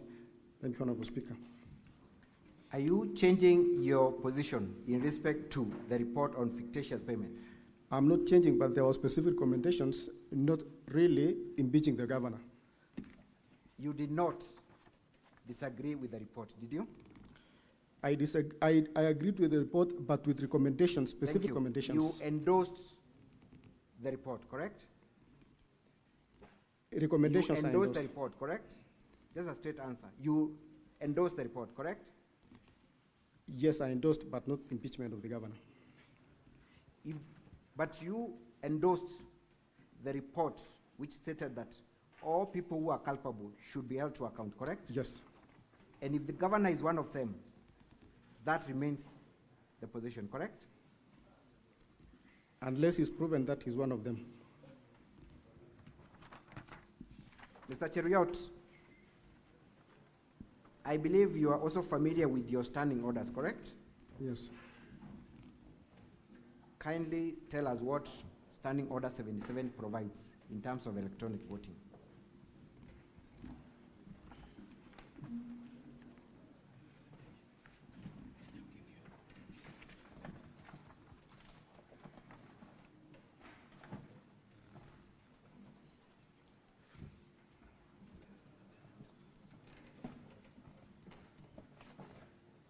And before you read Standing Order 77, while we are still at that report, kindly go at page 178, volume 4A.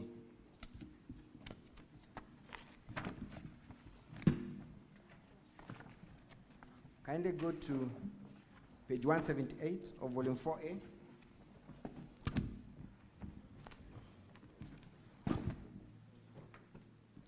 We are still talking about the same fictitious payments report, correct? Yes. At page 178.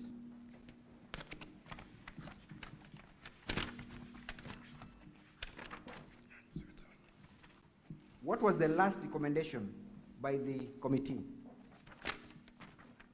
The last recommendation was that section 30,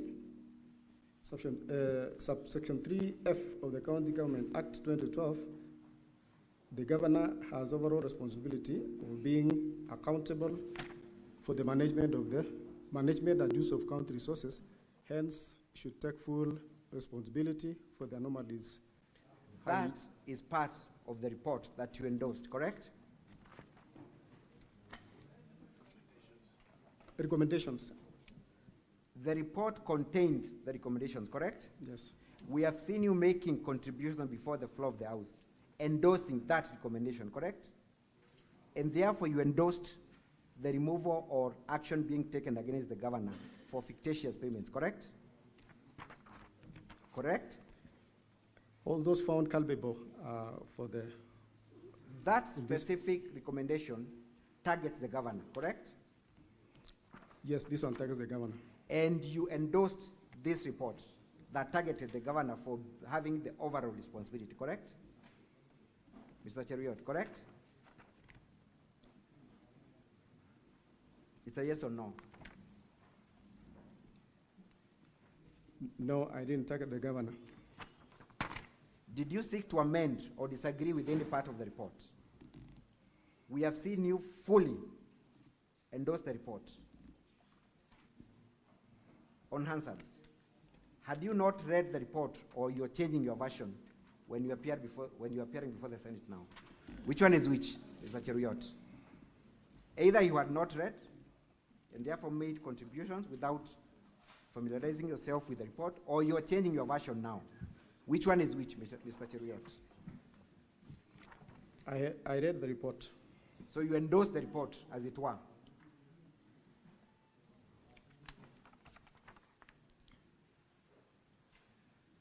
I'm struggling to understand what your position is. You have just told Senate here that you do not agree with the report to the extent of removing the governor on account of fictitious payments, correct? Yes. That's what you've told us. We have seen you on the floor of the House endorsing this report that seeks to hold the governor fully accountable for the same. Which one is your position, Mr. Cheruiyot? That report also recommended for the governor to be given time. I am interested in that specific recommendation that requires the governor to take full responsibility. Is that part of the report that you endorsed? Yes. Then you have lied before the Senate when you say that the governor should not be held accountable for the same fictitious report that you endorsed, correct?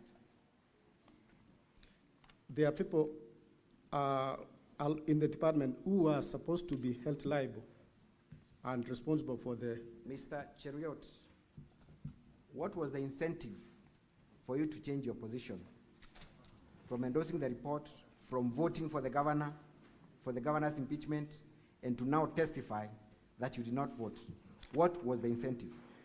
I wanted the governor to be given time to I'm act. asking you a very specific question. What was the incentive?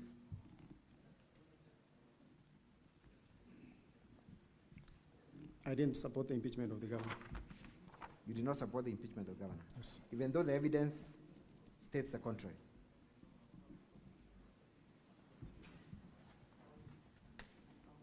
Let us go to the standing order as my last line of cross-examination.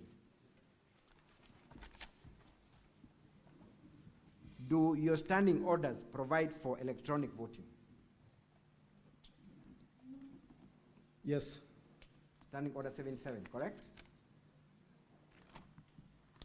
Yes. Correct? Yes. Are you familiar with that standing order as a member of the county assembly? Yes, I'm familiar. Did you require advance notice to comply with standing orders that I expressed? Did Yes. you require prior notice that voting would be electronic? Yes, because we didn't have electronic... Did you require notice? Yes, I required. What is the basis of your answer? Because we didn't have the electronic gadgets, and I was not prepared with my... Mr. Cheruiyot, you have confirmed that the county assembly bought you a laptop. So when you say that you did not have a gadget to vote, are you not lying to the senators? At that time, Council, I didn't have my... It's a simple question. Are you not lying when you state that you did not have a gadget when you've been bought for a gadget and you knew the business of the day?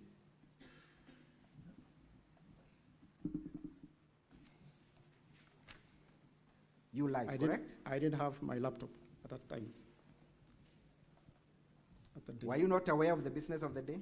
I was aware, but I was not aware that electronic system would be used. Mr. Cheruiyot, I put it to you that you are a very dishonest person who gives the version of the story that is convenient to you. What do you say? No. That is all for this witness, Mr. Speaker. Thank you. Any re-examination, counsel, for the governor?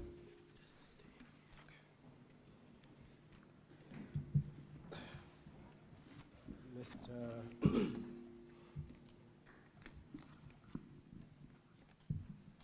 Martin, was there any time when you said that you supported the impeachment of the governor?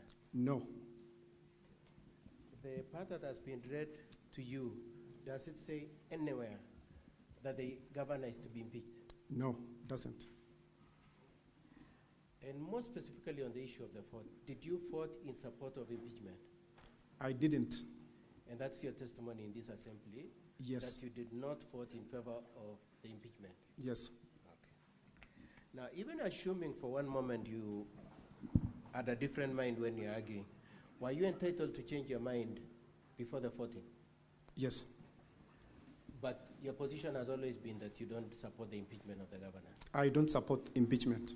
Okay, what did you want, what kind of action did you have in mind from the report on the part of the governor? What did you have in mind that should happen to him? Because there were other specific recommendations, yes. So myself, I wanted the governor to be given time to implement what the committee... Your position is that the responsibility that the governor was to take on account of the fictitious payments, as is alleged, was that he be given time to take action on those claims? Yes. Okay. Now, you've been asked several questions in relation to Edna, and you are shown an affidavit sworn by Edna, isn't it? Yes. From the county assembly. Have you seen Edna come to testify in the whole of these proceedings? Yes. I'm saying, since we started this hearing, Has Edna come here to testify, to come and give her testimony? No, no, no. You have not seen her? Yes, I've not seen her. Okay. Have you seen her say that the affidavit you have been shown is the genuine affidavit? No. You've not seen that? Yes. And can you say for a fact that the affidavit that you've been shown from Edna has not been forged? Can you say that? Would you know whether it's forged or not? No. It could possibly be forged also, isn't it? Yes, yes. Okay. Now, the affidavit that you jointly swore with Edna, were you with Edna when she was signing? Were you with her when she was signing? Or you signed alone the way you said? I signed alone. You signed alone and went away? Yes. Okay. And do you stand by everything that is stated in that affidavit as Martin? Yes. Do you know whether Edna would stand by them or not? Do you know? I don't know. You don't know, but you are speaking for yourself Yes. in terms of what you said, isn't it? Yes. Now, I would like you to look at page 131. Page 131. Yes, sorry. Yeah, put that up. Page 131 of first volume 1 of the governor's bundle. My apologies. Yeah, there, page 131.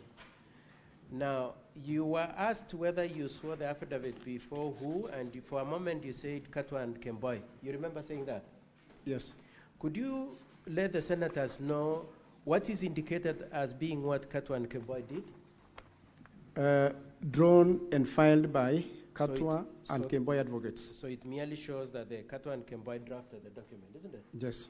And then at page 130, who has commissioned it? Page 130, Jebet Ngetich Fancy. Fancy commissioned it. Now, away from that affidavit, you remember when you walked into this chamber? Yes. What happened to you? I took an oath. You took an oath? Yes. What you are saying, is it true as per the affidavit? Yes, it is true. And is it true as per the oath that you took before these senators? Yes. Okay. Now, you said you didn't have your phone. It was in the car, isn't it? Yes. Do you know where Edna's phone was? Do you know where it was? I don't know. All you know? She didn't have. All you know is that she didn't have, but you don't know where it was. Yes. So as I finish my re-examination, as you speak today here, are you speaking for yourself and Edna, or you're speaking for who? I'm speaking for myself. You're speaking for yourself. And your point is that you did not vote? I did not vote. Okay. And lastly, were you given notice that they would be using electronic voting on that day? No. Were you given notice to make sure you walk into the chamber with your phone? No. Were you given notice that you should come with your laptop to the assembly that day? No.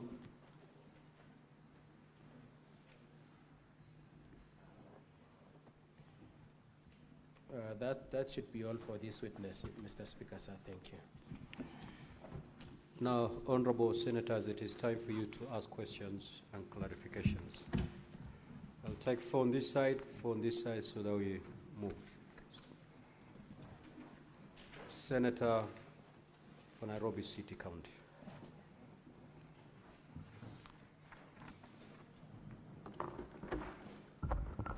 Thank you, Honorable Speaker. I want to refer the witness to the affidavit that starts from page 113 to 114 of volume 1 of the governor's bundle. And going through the affidavit at paragraph 1, the 18 people who deponed this affidavit are saying they participated in the proceedings. If you look at paragraph 6, they say the speaker demonstrated impartiality at several instances to mean they were present during that. Then at paragraph 9 on page 114, that during voting there were people experiencing technical difficulties and others questioning the integrity. Then at paragraph 13, Honorable Speaker, they say we abstained because we were not trained on the use of electronic machine. Now, as far as I understand the word abstain, witness, an abstain, if you look at our gadgets here, is a vote. Did you mean you voted to abstain or you refused to vote? That's the clarity that I want from you. I refused to vote.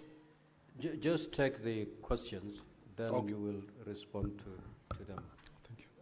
Senator Mandago.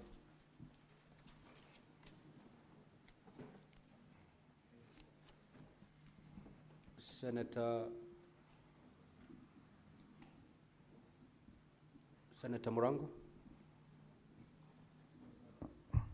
Asante sana Mstahiki Spika.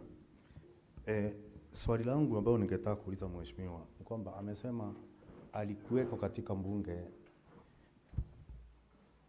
katika gatuzi za Kericho na kwamba kuna matatizo ambayo ilimfuata, mojawapo kuna njia kupiga kula ambayo hamkuelewa. Kuna ushahidi wote ambao uko nao unaonyesha kwamba ukiambia spika wa mbunge la Kericho kwamba kuna matatizo kama hayo ama kuleta jambo hilo mbele ya spika wakati mchakato mzima ulikuwa unaendelea kumng'atua gavana wa Kericho. Asante sana Mr. Speaker. Senator Crystal Asig. Thank you very much, Speaker.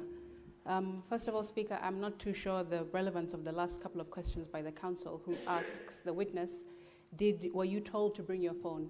Were you told to bring your laptop to chambers? I don't think anyone needs to be told to bring their tools of doing business to their place of business. It's like saying all of us should not come here, should have to be told to bring this or that, or the council to be told to bring his bundles for evidence sake. So, but on the same question, Chair, I want to ask the witness. You said that Edna did not bring her phone, but you did not see her, but you saw that she didn't bring her phone through the affidavit that you read. But as per your counsel's questioning, you answered in the affirmative when he asked, could that affidavit be forged? Do you know it to be a true affidavit? And you said no.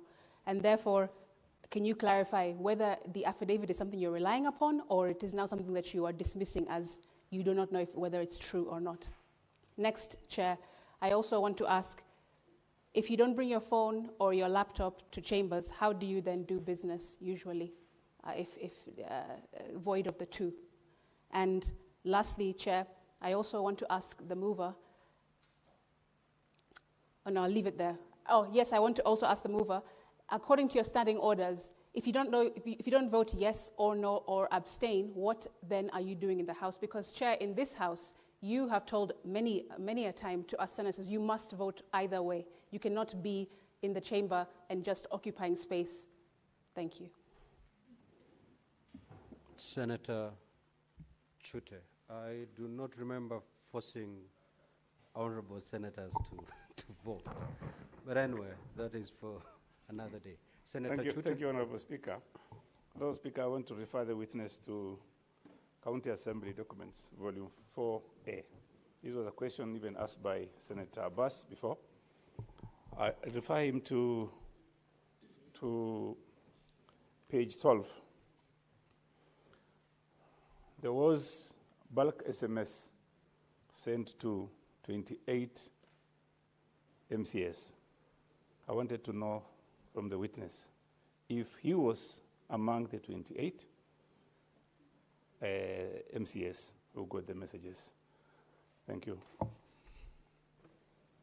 Senator Olekina. Senator Faki. Mr. Speaker, thank you. I wanted to refer the witness to the affidavit, especially on paragraph, on page 115 of the Governor's Volume 1. Did all the 18 of you attend the Commission of Oaths for you to swear the affidavit? And number two,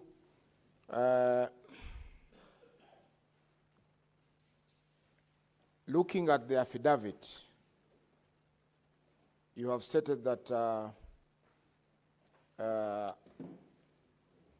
an introduction of untested electronic voting. Did your standing orders provide for electronic voting?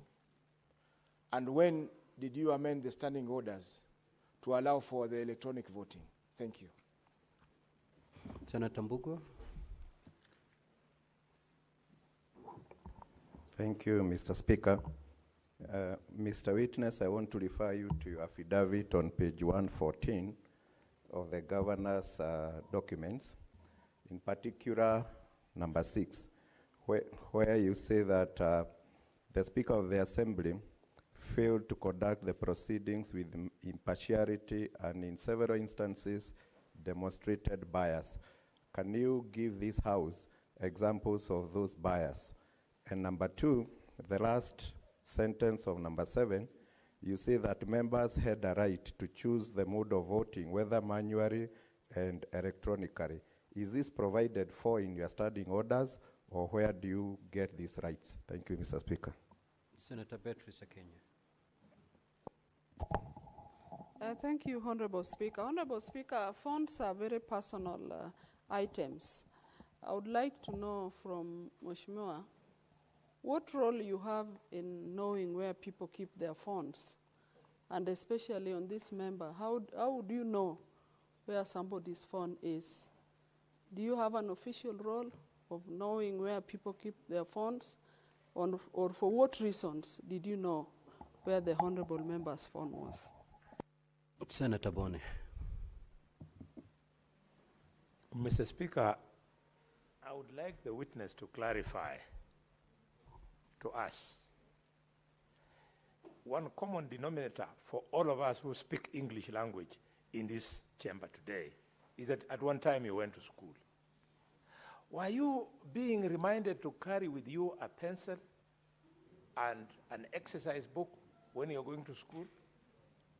And if that common sense did not make it difficult for you, you always carried, why do you want me to believe that the Speaker or the clerk or somebody in Kericho had to remind you to carry the gadgets for you to go and vote? Finally, do you appreciate the fact, based on your verbatim contribution in the county assembly and the contradiction you're making in the House today, do you appreciate the import of what you are doing to the case of the governor who you have come here to help to succeed in his case? Or have you deliberately come here to make fools out of the people who sit in this distinguished House? Senator Maruma. Then log out, Honorable Senator, please. Senator Olekena. Senator Fernande. Thank you, Mr. Speaker. Mheshimiwa Martin, when you protested of not being given an opportunity to not to vote or participate, did you, I believe there is a Committee of Powers and Privileges in Kericho County Assembly. Have you reported this matter? Secondly, is it coincidence, according to Volume 1 of Governor's Bundle, that 18 of you did not carry their phones? 18 of you, because that is page 6 on Volume 1 and you are number 10, that all of you did not carry your phones that day to the chamber because you knew the SMS link will be sent to your phone. And finally, Speaker, sir, I have seen the answered and I have seen your affidavit. Who are you? Is this a number fraudite case? You are trying to be a number fraudite. Where are you? Do you want us to believe the affidavit or the answered? Thank you, Mr. Speaker, sir. Senator Morgo. Thank you very much, Mr. Speaker, for giving me the opportunity. I would like to know from the Honorable MCA if he realizes that he is contradicting himself to have agreed with a report that intends to impeach the governor and yet denies signing. Does he realize how he is contradicting himself. And then secondly, did he plan with the lady MCA to leave their phones in the car? Because it cannot be a coincidence that they left their phones in cars, and yet they were supposed to have them. Was there an intention, was there a prior plan before voting time? Senator Lekina.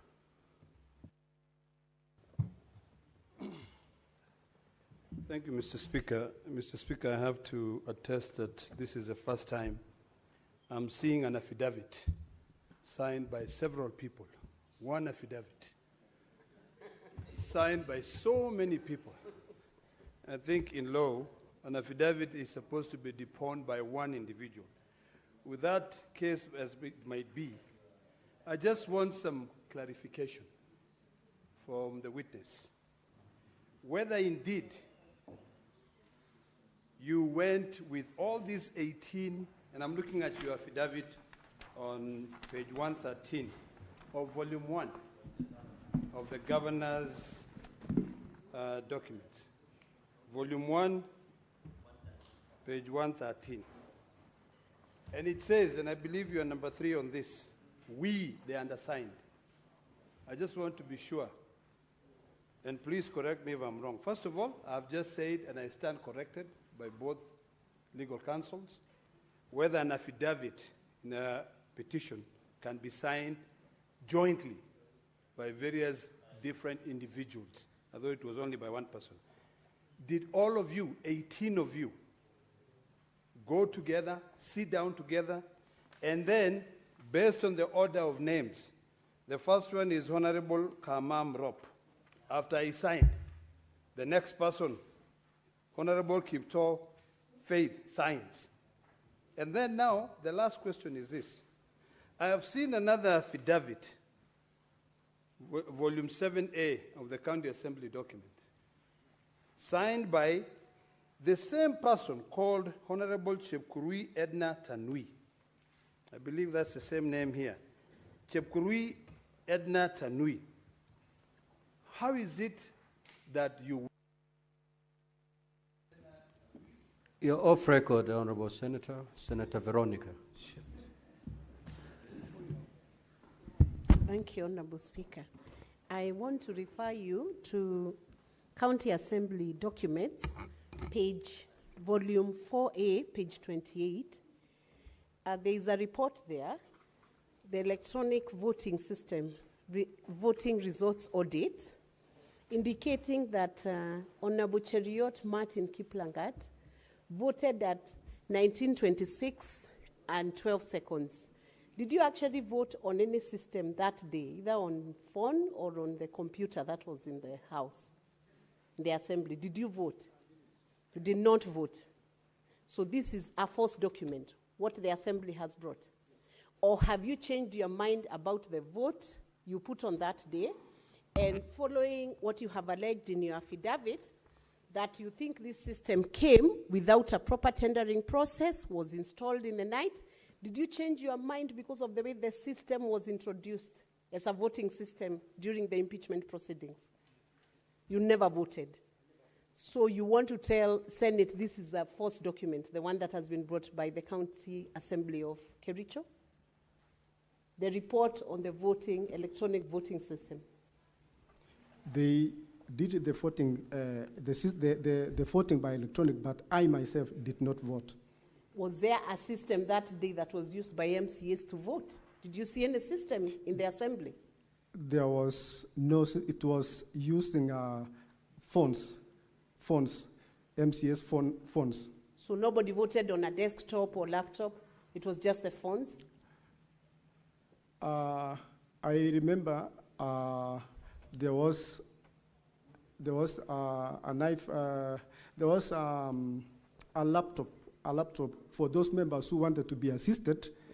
They were told that you can be assisted to vote. Senator Eddie, You know, Senator Veronica, you're not cross-examining the witnesses. You're supposed to, I know you're a lawyer, but in this instance, you're a senator. Senator Eddy.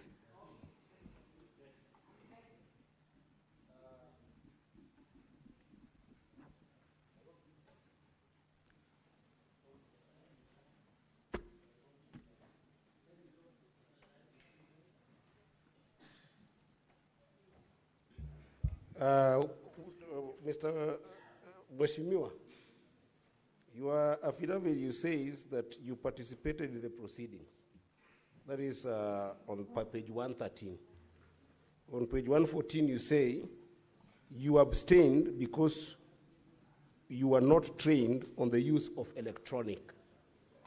Now, you and I are called upon to hold governors accountable. I hope you're familiar with Article 159 of the Constitution, which says that where there is procedural technicality, we must give substantive justice anyway. Your reason for not voting is because you're not trained in the use of electronics. You followed the proceedings there, you have followed the proceedings here, where there are glaring issues that have been raised in this case.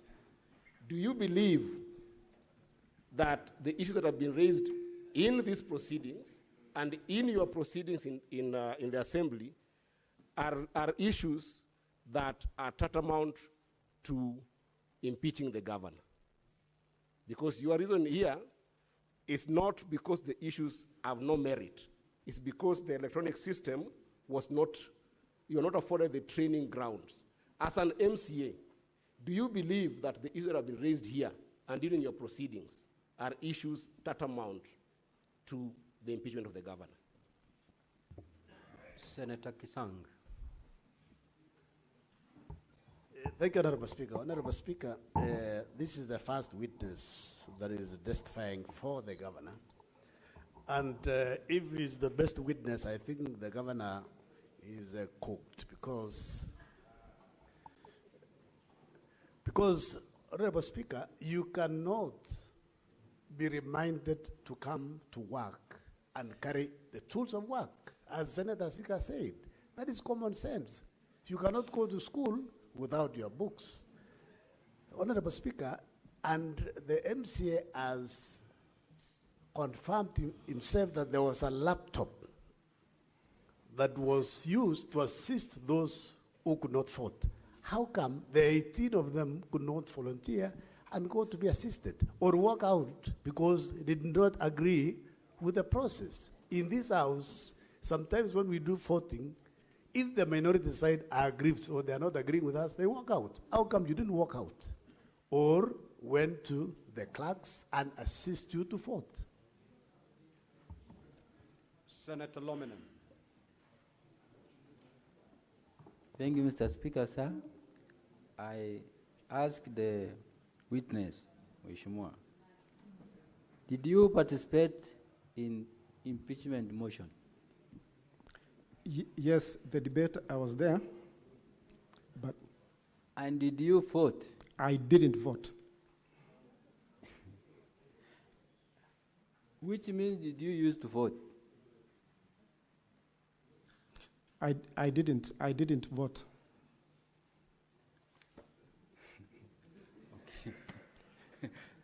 So, did you see the other 18, the 17, did you see them vote? I didn't see them vote, Honorable Senator.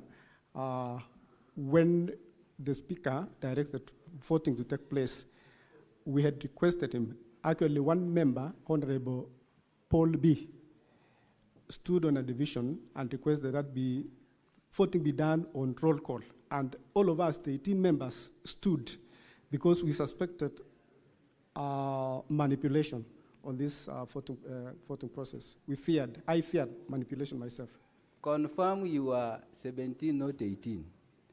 Because did you see Edna vote?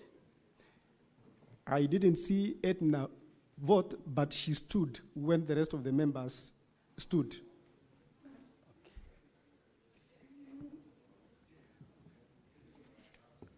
Senator Wakoli.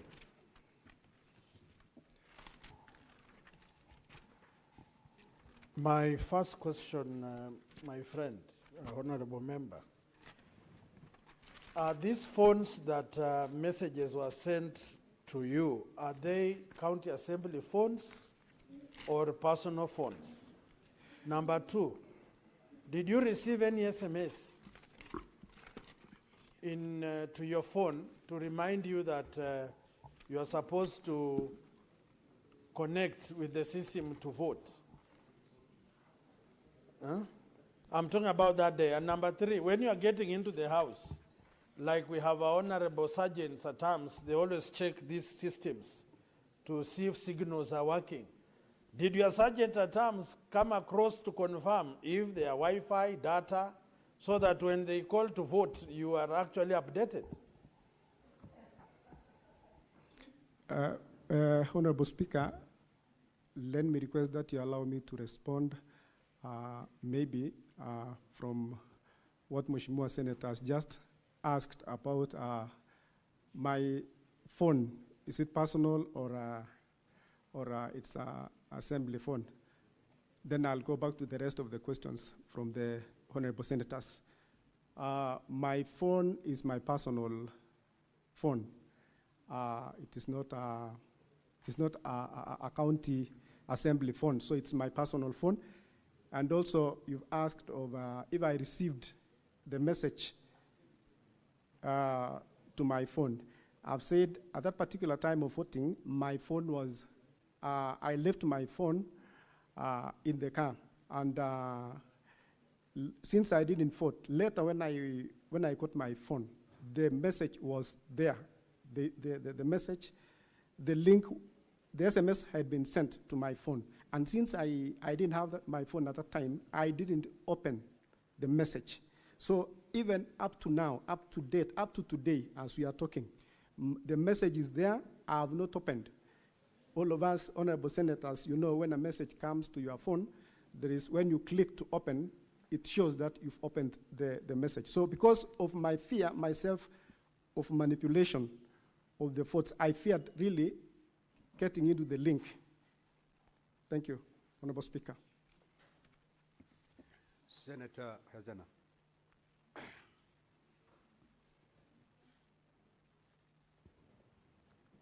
Thank you, Mr. Speaker. I would like to know from the witness, I would like more clarification on the phone issue, because we know that technology is so advanced lately, such that we have incidences, we have a screensaver which can actually make you not see what the person sitting shoulder to shoulder with you is typing. So how did you exactly know that your colleague did not vote? Because sometimes we sit shoulder to shoulder with our colleagues, and it's so hard to know what somebody is doing on their phone.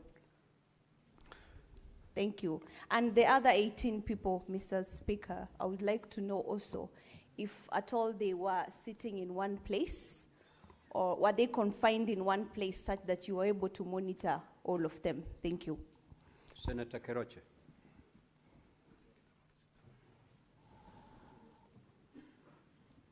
Thank you, Mr. Speaker, sir. And I also want to talk to ask one or two questions to the Mr. Witness. I think when you talk of the electronics or the systems, and the first question you asked, your level of education, this is a diploma, and I look at you, you're not at 40. If Senator Kericho said about the technology is an analog, everybody will believe. But you now, it's very hard for people to believe that you ran away because of the system. And then, the other question, it's better you'd have even used, if I was your lawyer, I would have used and said, I didn't want to impeach the governor, but not about the system. The other, do you have your phone today? Yes, Honorable Senator, I have. And how many times do you forget your phone? Because I know the young people, they don't forget. There is one thing they don't forget, their phones. Thank you. You are talking to your mother. That's why I know everything. Thank you. So, Honorable Member, you may now proceed to respond to the queries. Thank you, Honorable Speaker.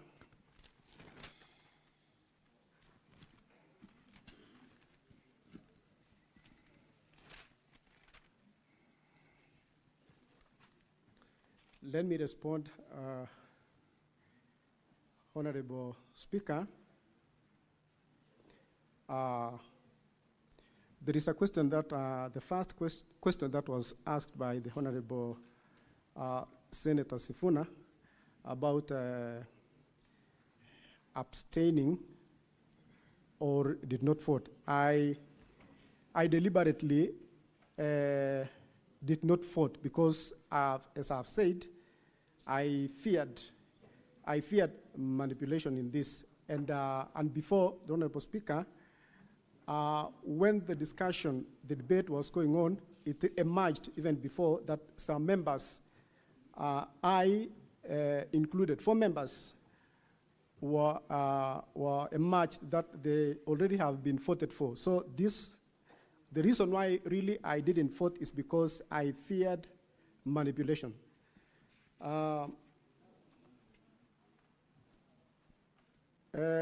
Honorable Speaker, there is a question also that was posed about making our request known, that we needed otherwise voting apart from the electronic one. Honorable Paul B. requested the Speaker to allow us for the roll call, and when he stood, he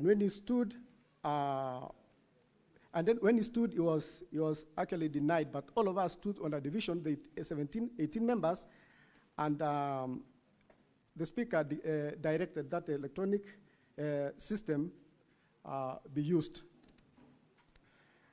There is a question also, Honorable Speaker, about the affidavit of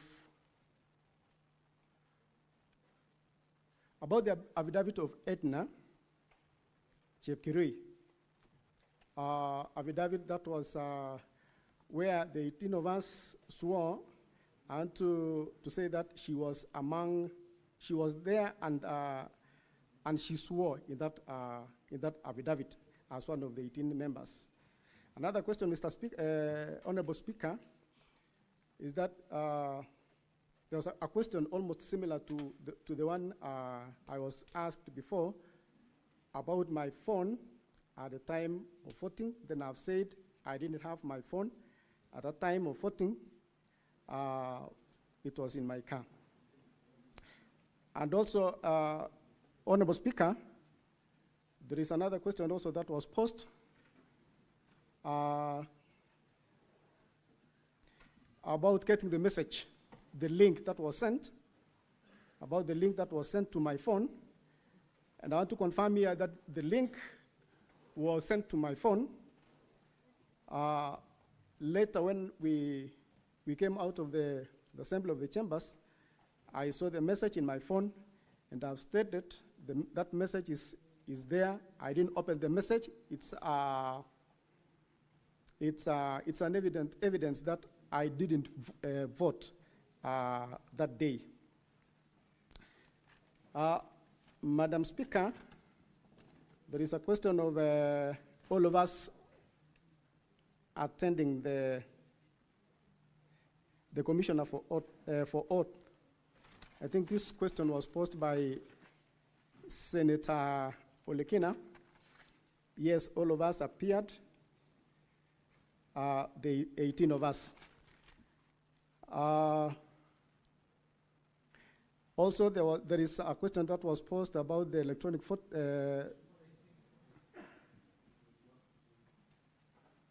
Pardon, Honorable Speaker. Senator. Proceed on and okay. Answer the questions. Thank you.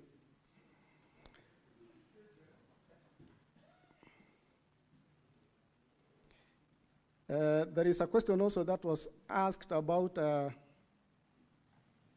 Yes, standing order providing for the electronic voting. Yes, it provides, but also it provides for the roll call that we requested. So majority of the members that did not vote actually was not comfortable with this, with the mode of voting. So that is why I myself did not vote. And I've said I feared my vote could not be taken rightly, since I was not for the impeachment.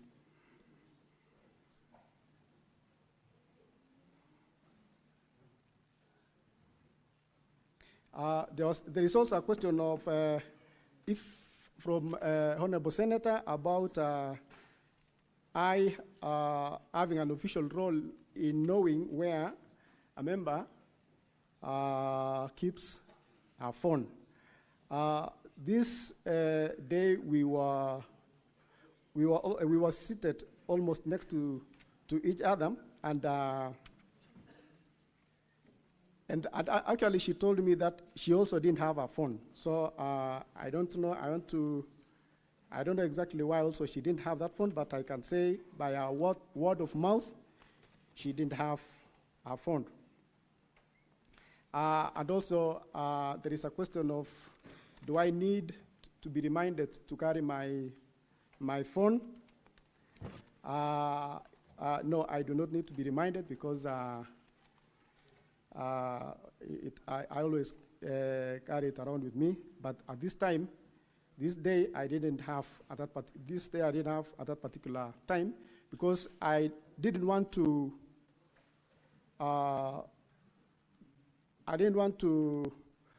There were many calls actually coming from my people on the ground, so this was a weighty matter that actually needed a lot of attention. So I didn't want a lot of interference, maybe from the callers. So I kept it in my car. There was a question also that Honorable Senator said that asked if I've come to make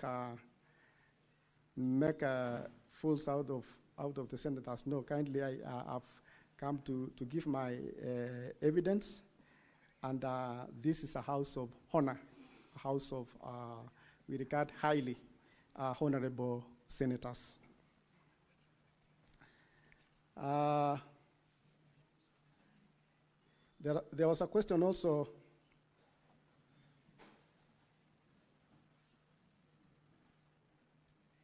There's a question also that was raised by Honorable Gerard Gay, Senator Gerard Gay, reporting to the powers matters. If I have reported to powers and privileges, no, I've not reported. I have not.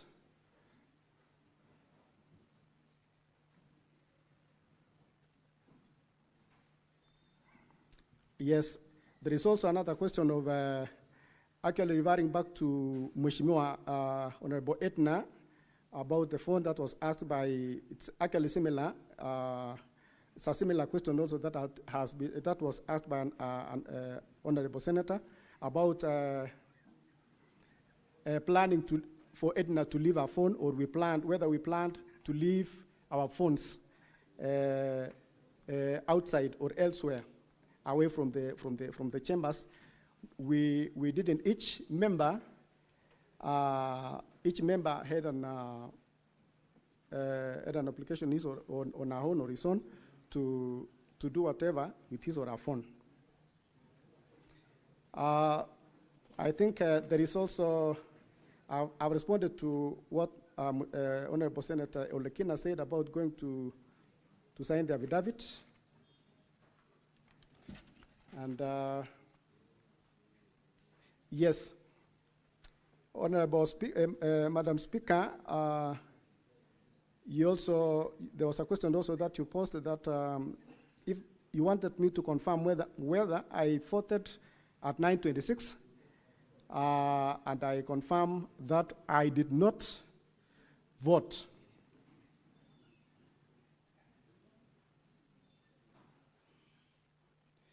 And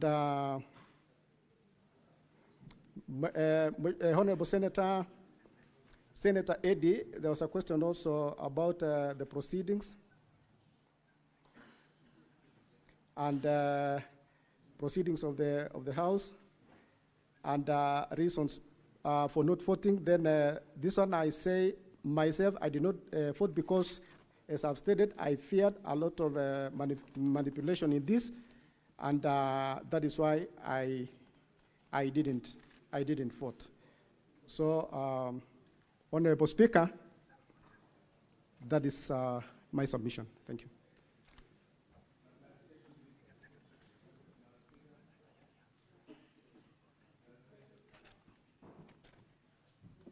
Senator Tabitha, I will allow you indulgence to ask just one question. Then the speaker, then the witness will respond to that. Thank you, thank you. My question is very simple, Mheshimiwa. Does your phone have a password? Yes or no? My phone, yes, it has a password. Thank you. Just leave it at that. So nobody could access the voting if your phone has a password. Leave it at that. Senator Kazimani. Thank you, Honorable Speaker. My question, I would want to understand what the Honorable Member was going through. So you went through this impeachment hearing. Yes. Were there issues, the issues that have been raised before us, did you find them weighty enough to impeach the governor, that your only problem was the method of voting? No, I didn't support the impeachment of the governor, and I myself wanted to vote no for the impeachment of the governor. But as I said, I feared manipulation of the votes. I didn't trust the electronic process. That's why we had requested for the roll call.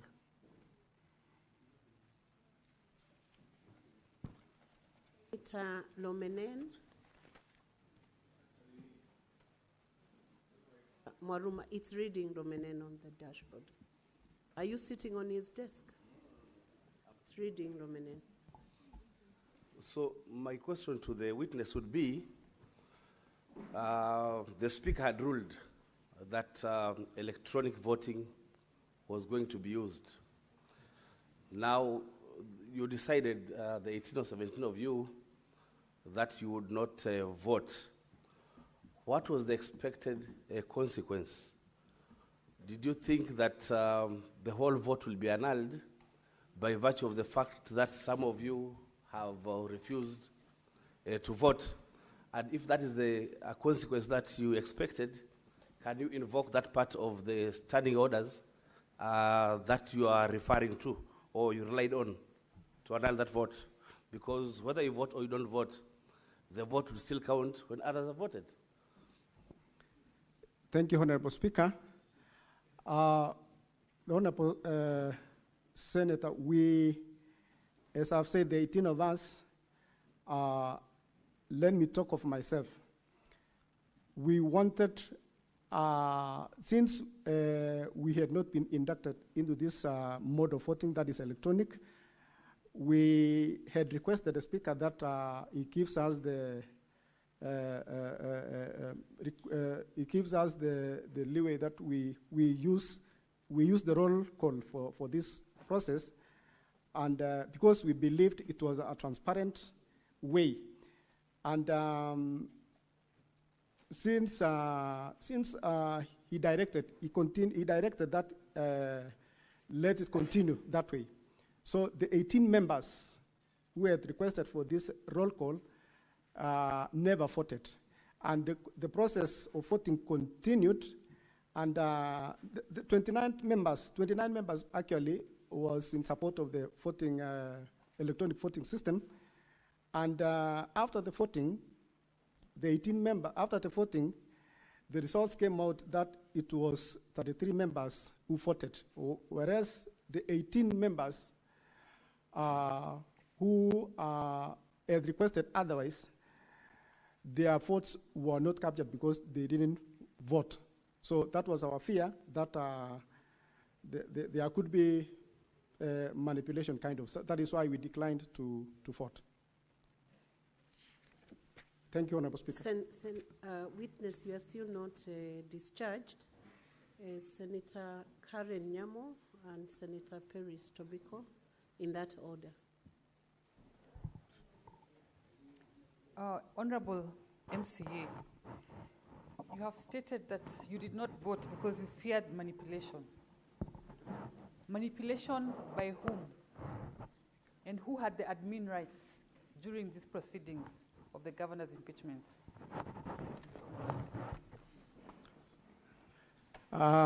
Honorable Speaker, that one I can say, since the Speaker declined to give us the roll call voting, then we feared manipulation from the Speaker. Thank you, Honorable Speaker. Senator Peris Tobiko. Thank you, Madam Speaker. Mr. Witness, how many, were all the MCAs present at the chamber during the voting? And in your observation, how many voted yes and how many voted no? Yes, thank you, Honorable Speaker. All the MCAs, the 47 MCAs were present in the chambers, and since the 18 members did not vote, we expected, or I expected that 29 members could have voted. But in the end of the voting, 33 members voted, but 18 members did not vote. Senator Margaret Kamal. Thank you, Madam Speaker. Mheshimiwa MCA, I'm a bit confused. You keep saying 18 of us did not vote. We have listened to all the questions that have been raised. At one point, you disowned Etna. Did 18 vote? Are you still confirming that actually 18 did not vote? Number two, did you have a meeting of 18? Did you have a forum of 18 where you made up your minds that you are not going to vote, so that if Edna is denying that she didn't vote, then she betrayed the group? Yes, thank you, Honorable Speaker. Madam Speaker, let me confirm that we were 18 who voted, who didn't vote completely, because at that time, the 18 included Edna, Honorable Edna, who stood with us, with all the honorable members. So 18 members did not vote. Secondly, Senator Kamar, on the question of maybe the video of all of us, we have videos of the 18 members. We have video of 18 members who never voted. Senator Margaret Kamal, you know the right way to request for that.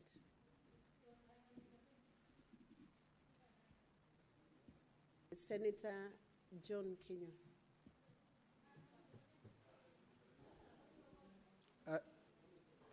Thank you. What's your point of order, Senator Margaret? Resume your seat, Senator. I can't be Kenya. out of order. My feeling is Just that resume your seat. Yeah, It's a special proceeding. Sorry, Madam Speaker. I was trying to intervene because the Honorable MCA is not answering my question. He's insisting that the 18 voted. Edna is insisting she did not vote. So I'm asking him, are you going on record to tell us that Edna is lying, that she did not vote, that she voted and yet she did not vote? Honorable Speaker, sorry.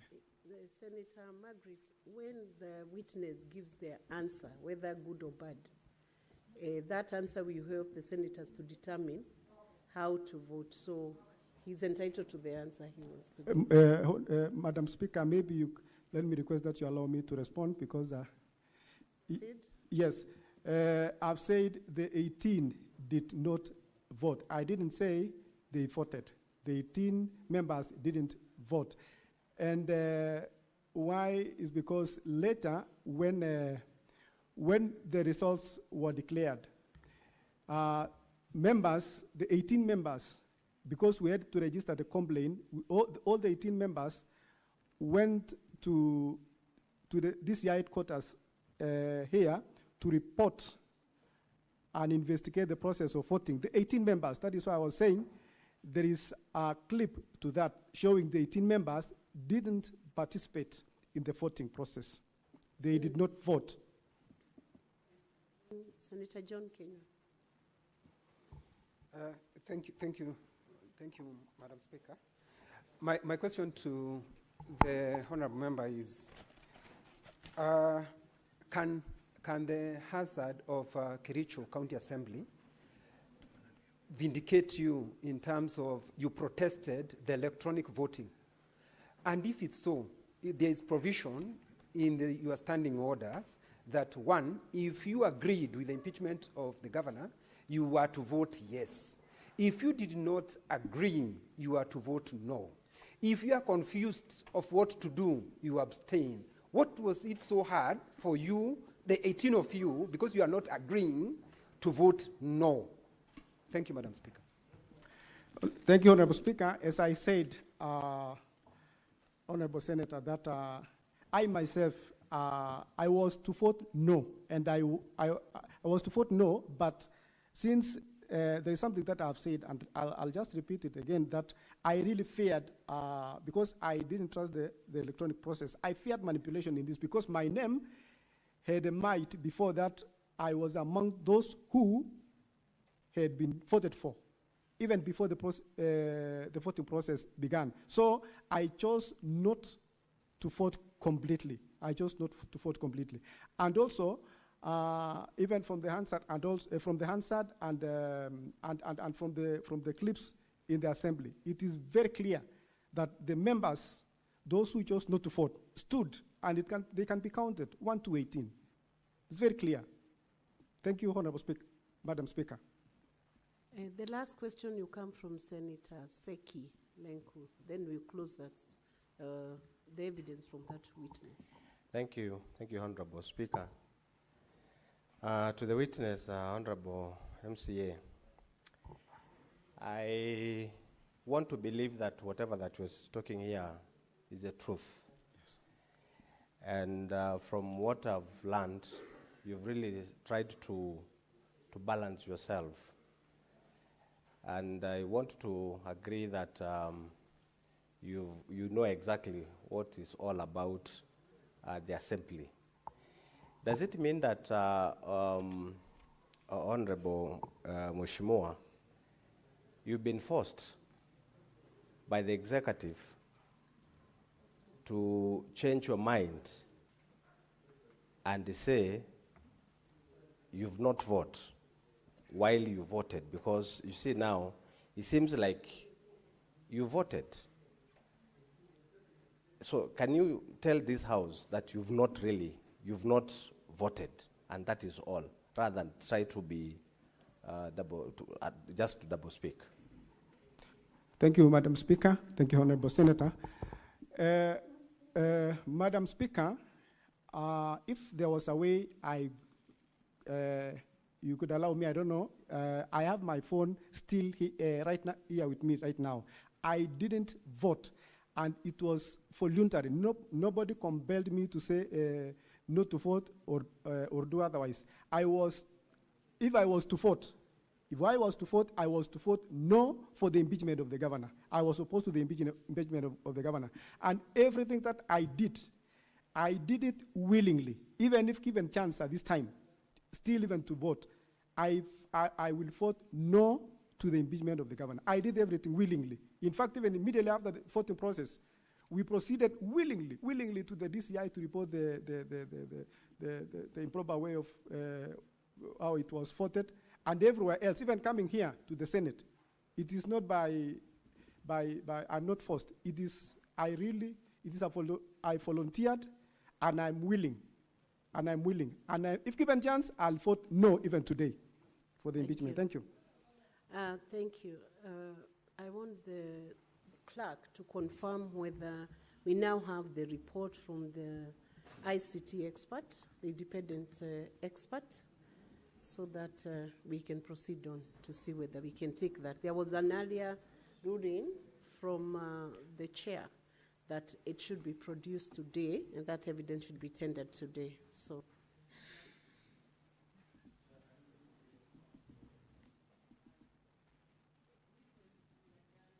Now, so you may resume your seat.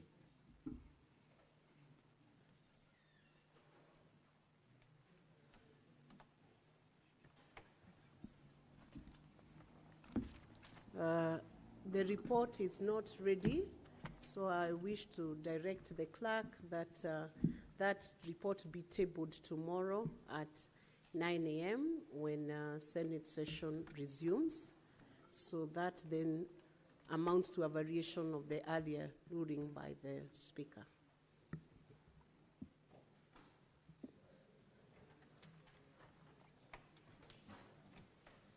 The governor's team will have 2 hours, 40 minutes for evidence of remaining witnesses, if any, and the county assembly will have 1 hour, 30 minutes for cross-examination of the witnesses that will be called tomorrow by the governor's team.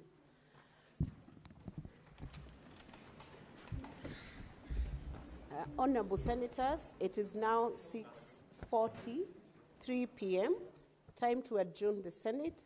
The Senate therefore stands adjourned until tomorrow, Friday, 29th August 2025 at 9 a.m.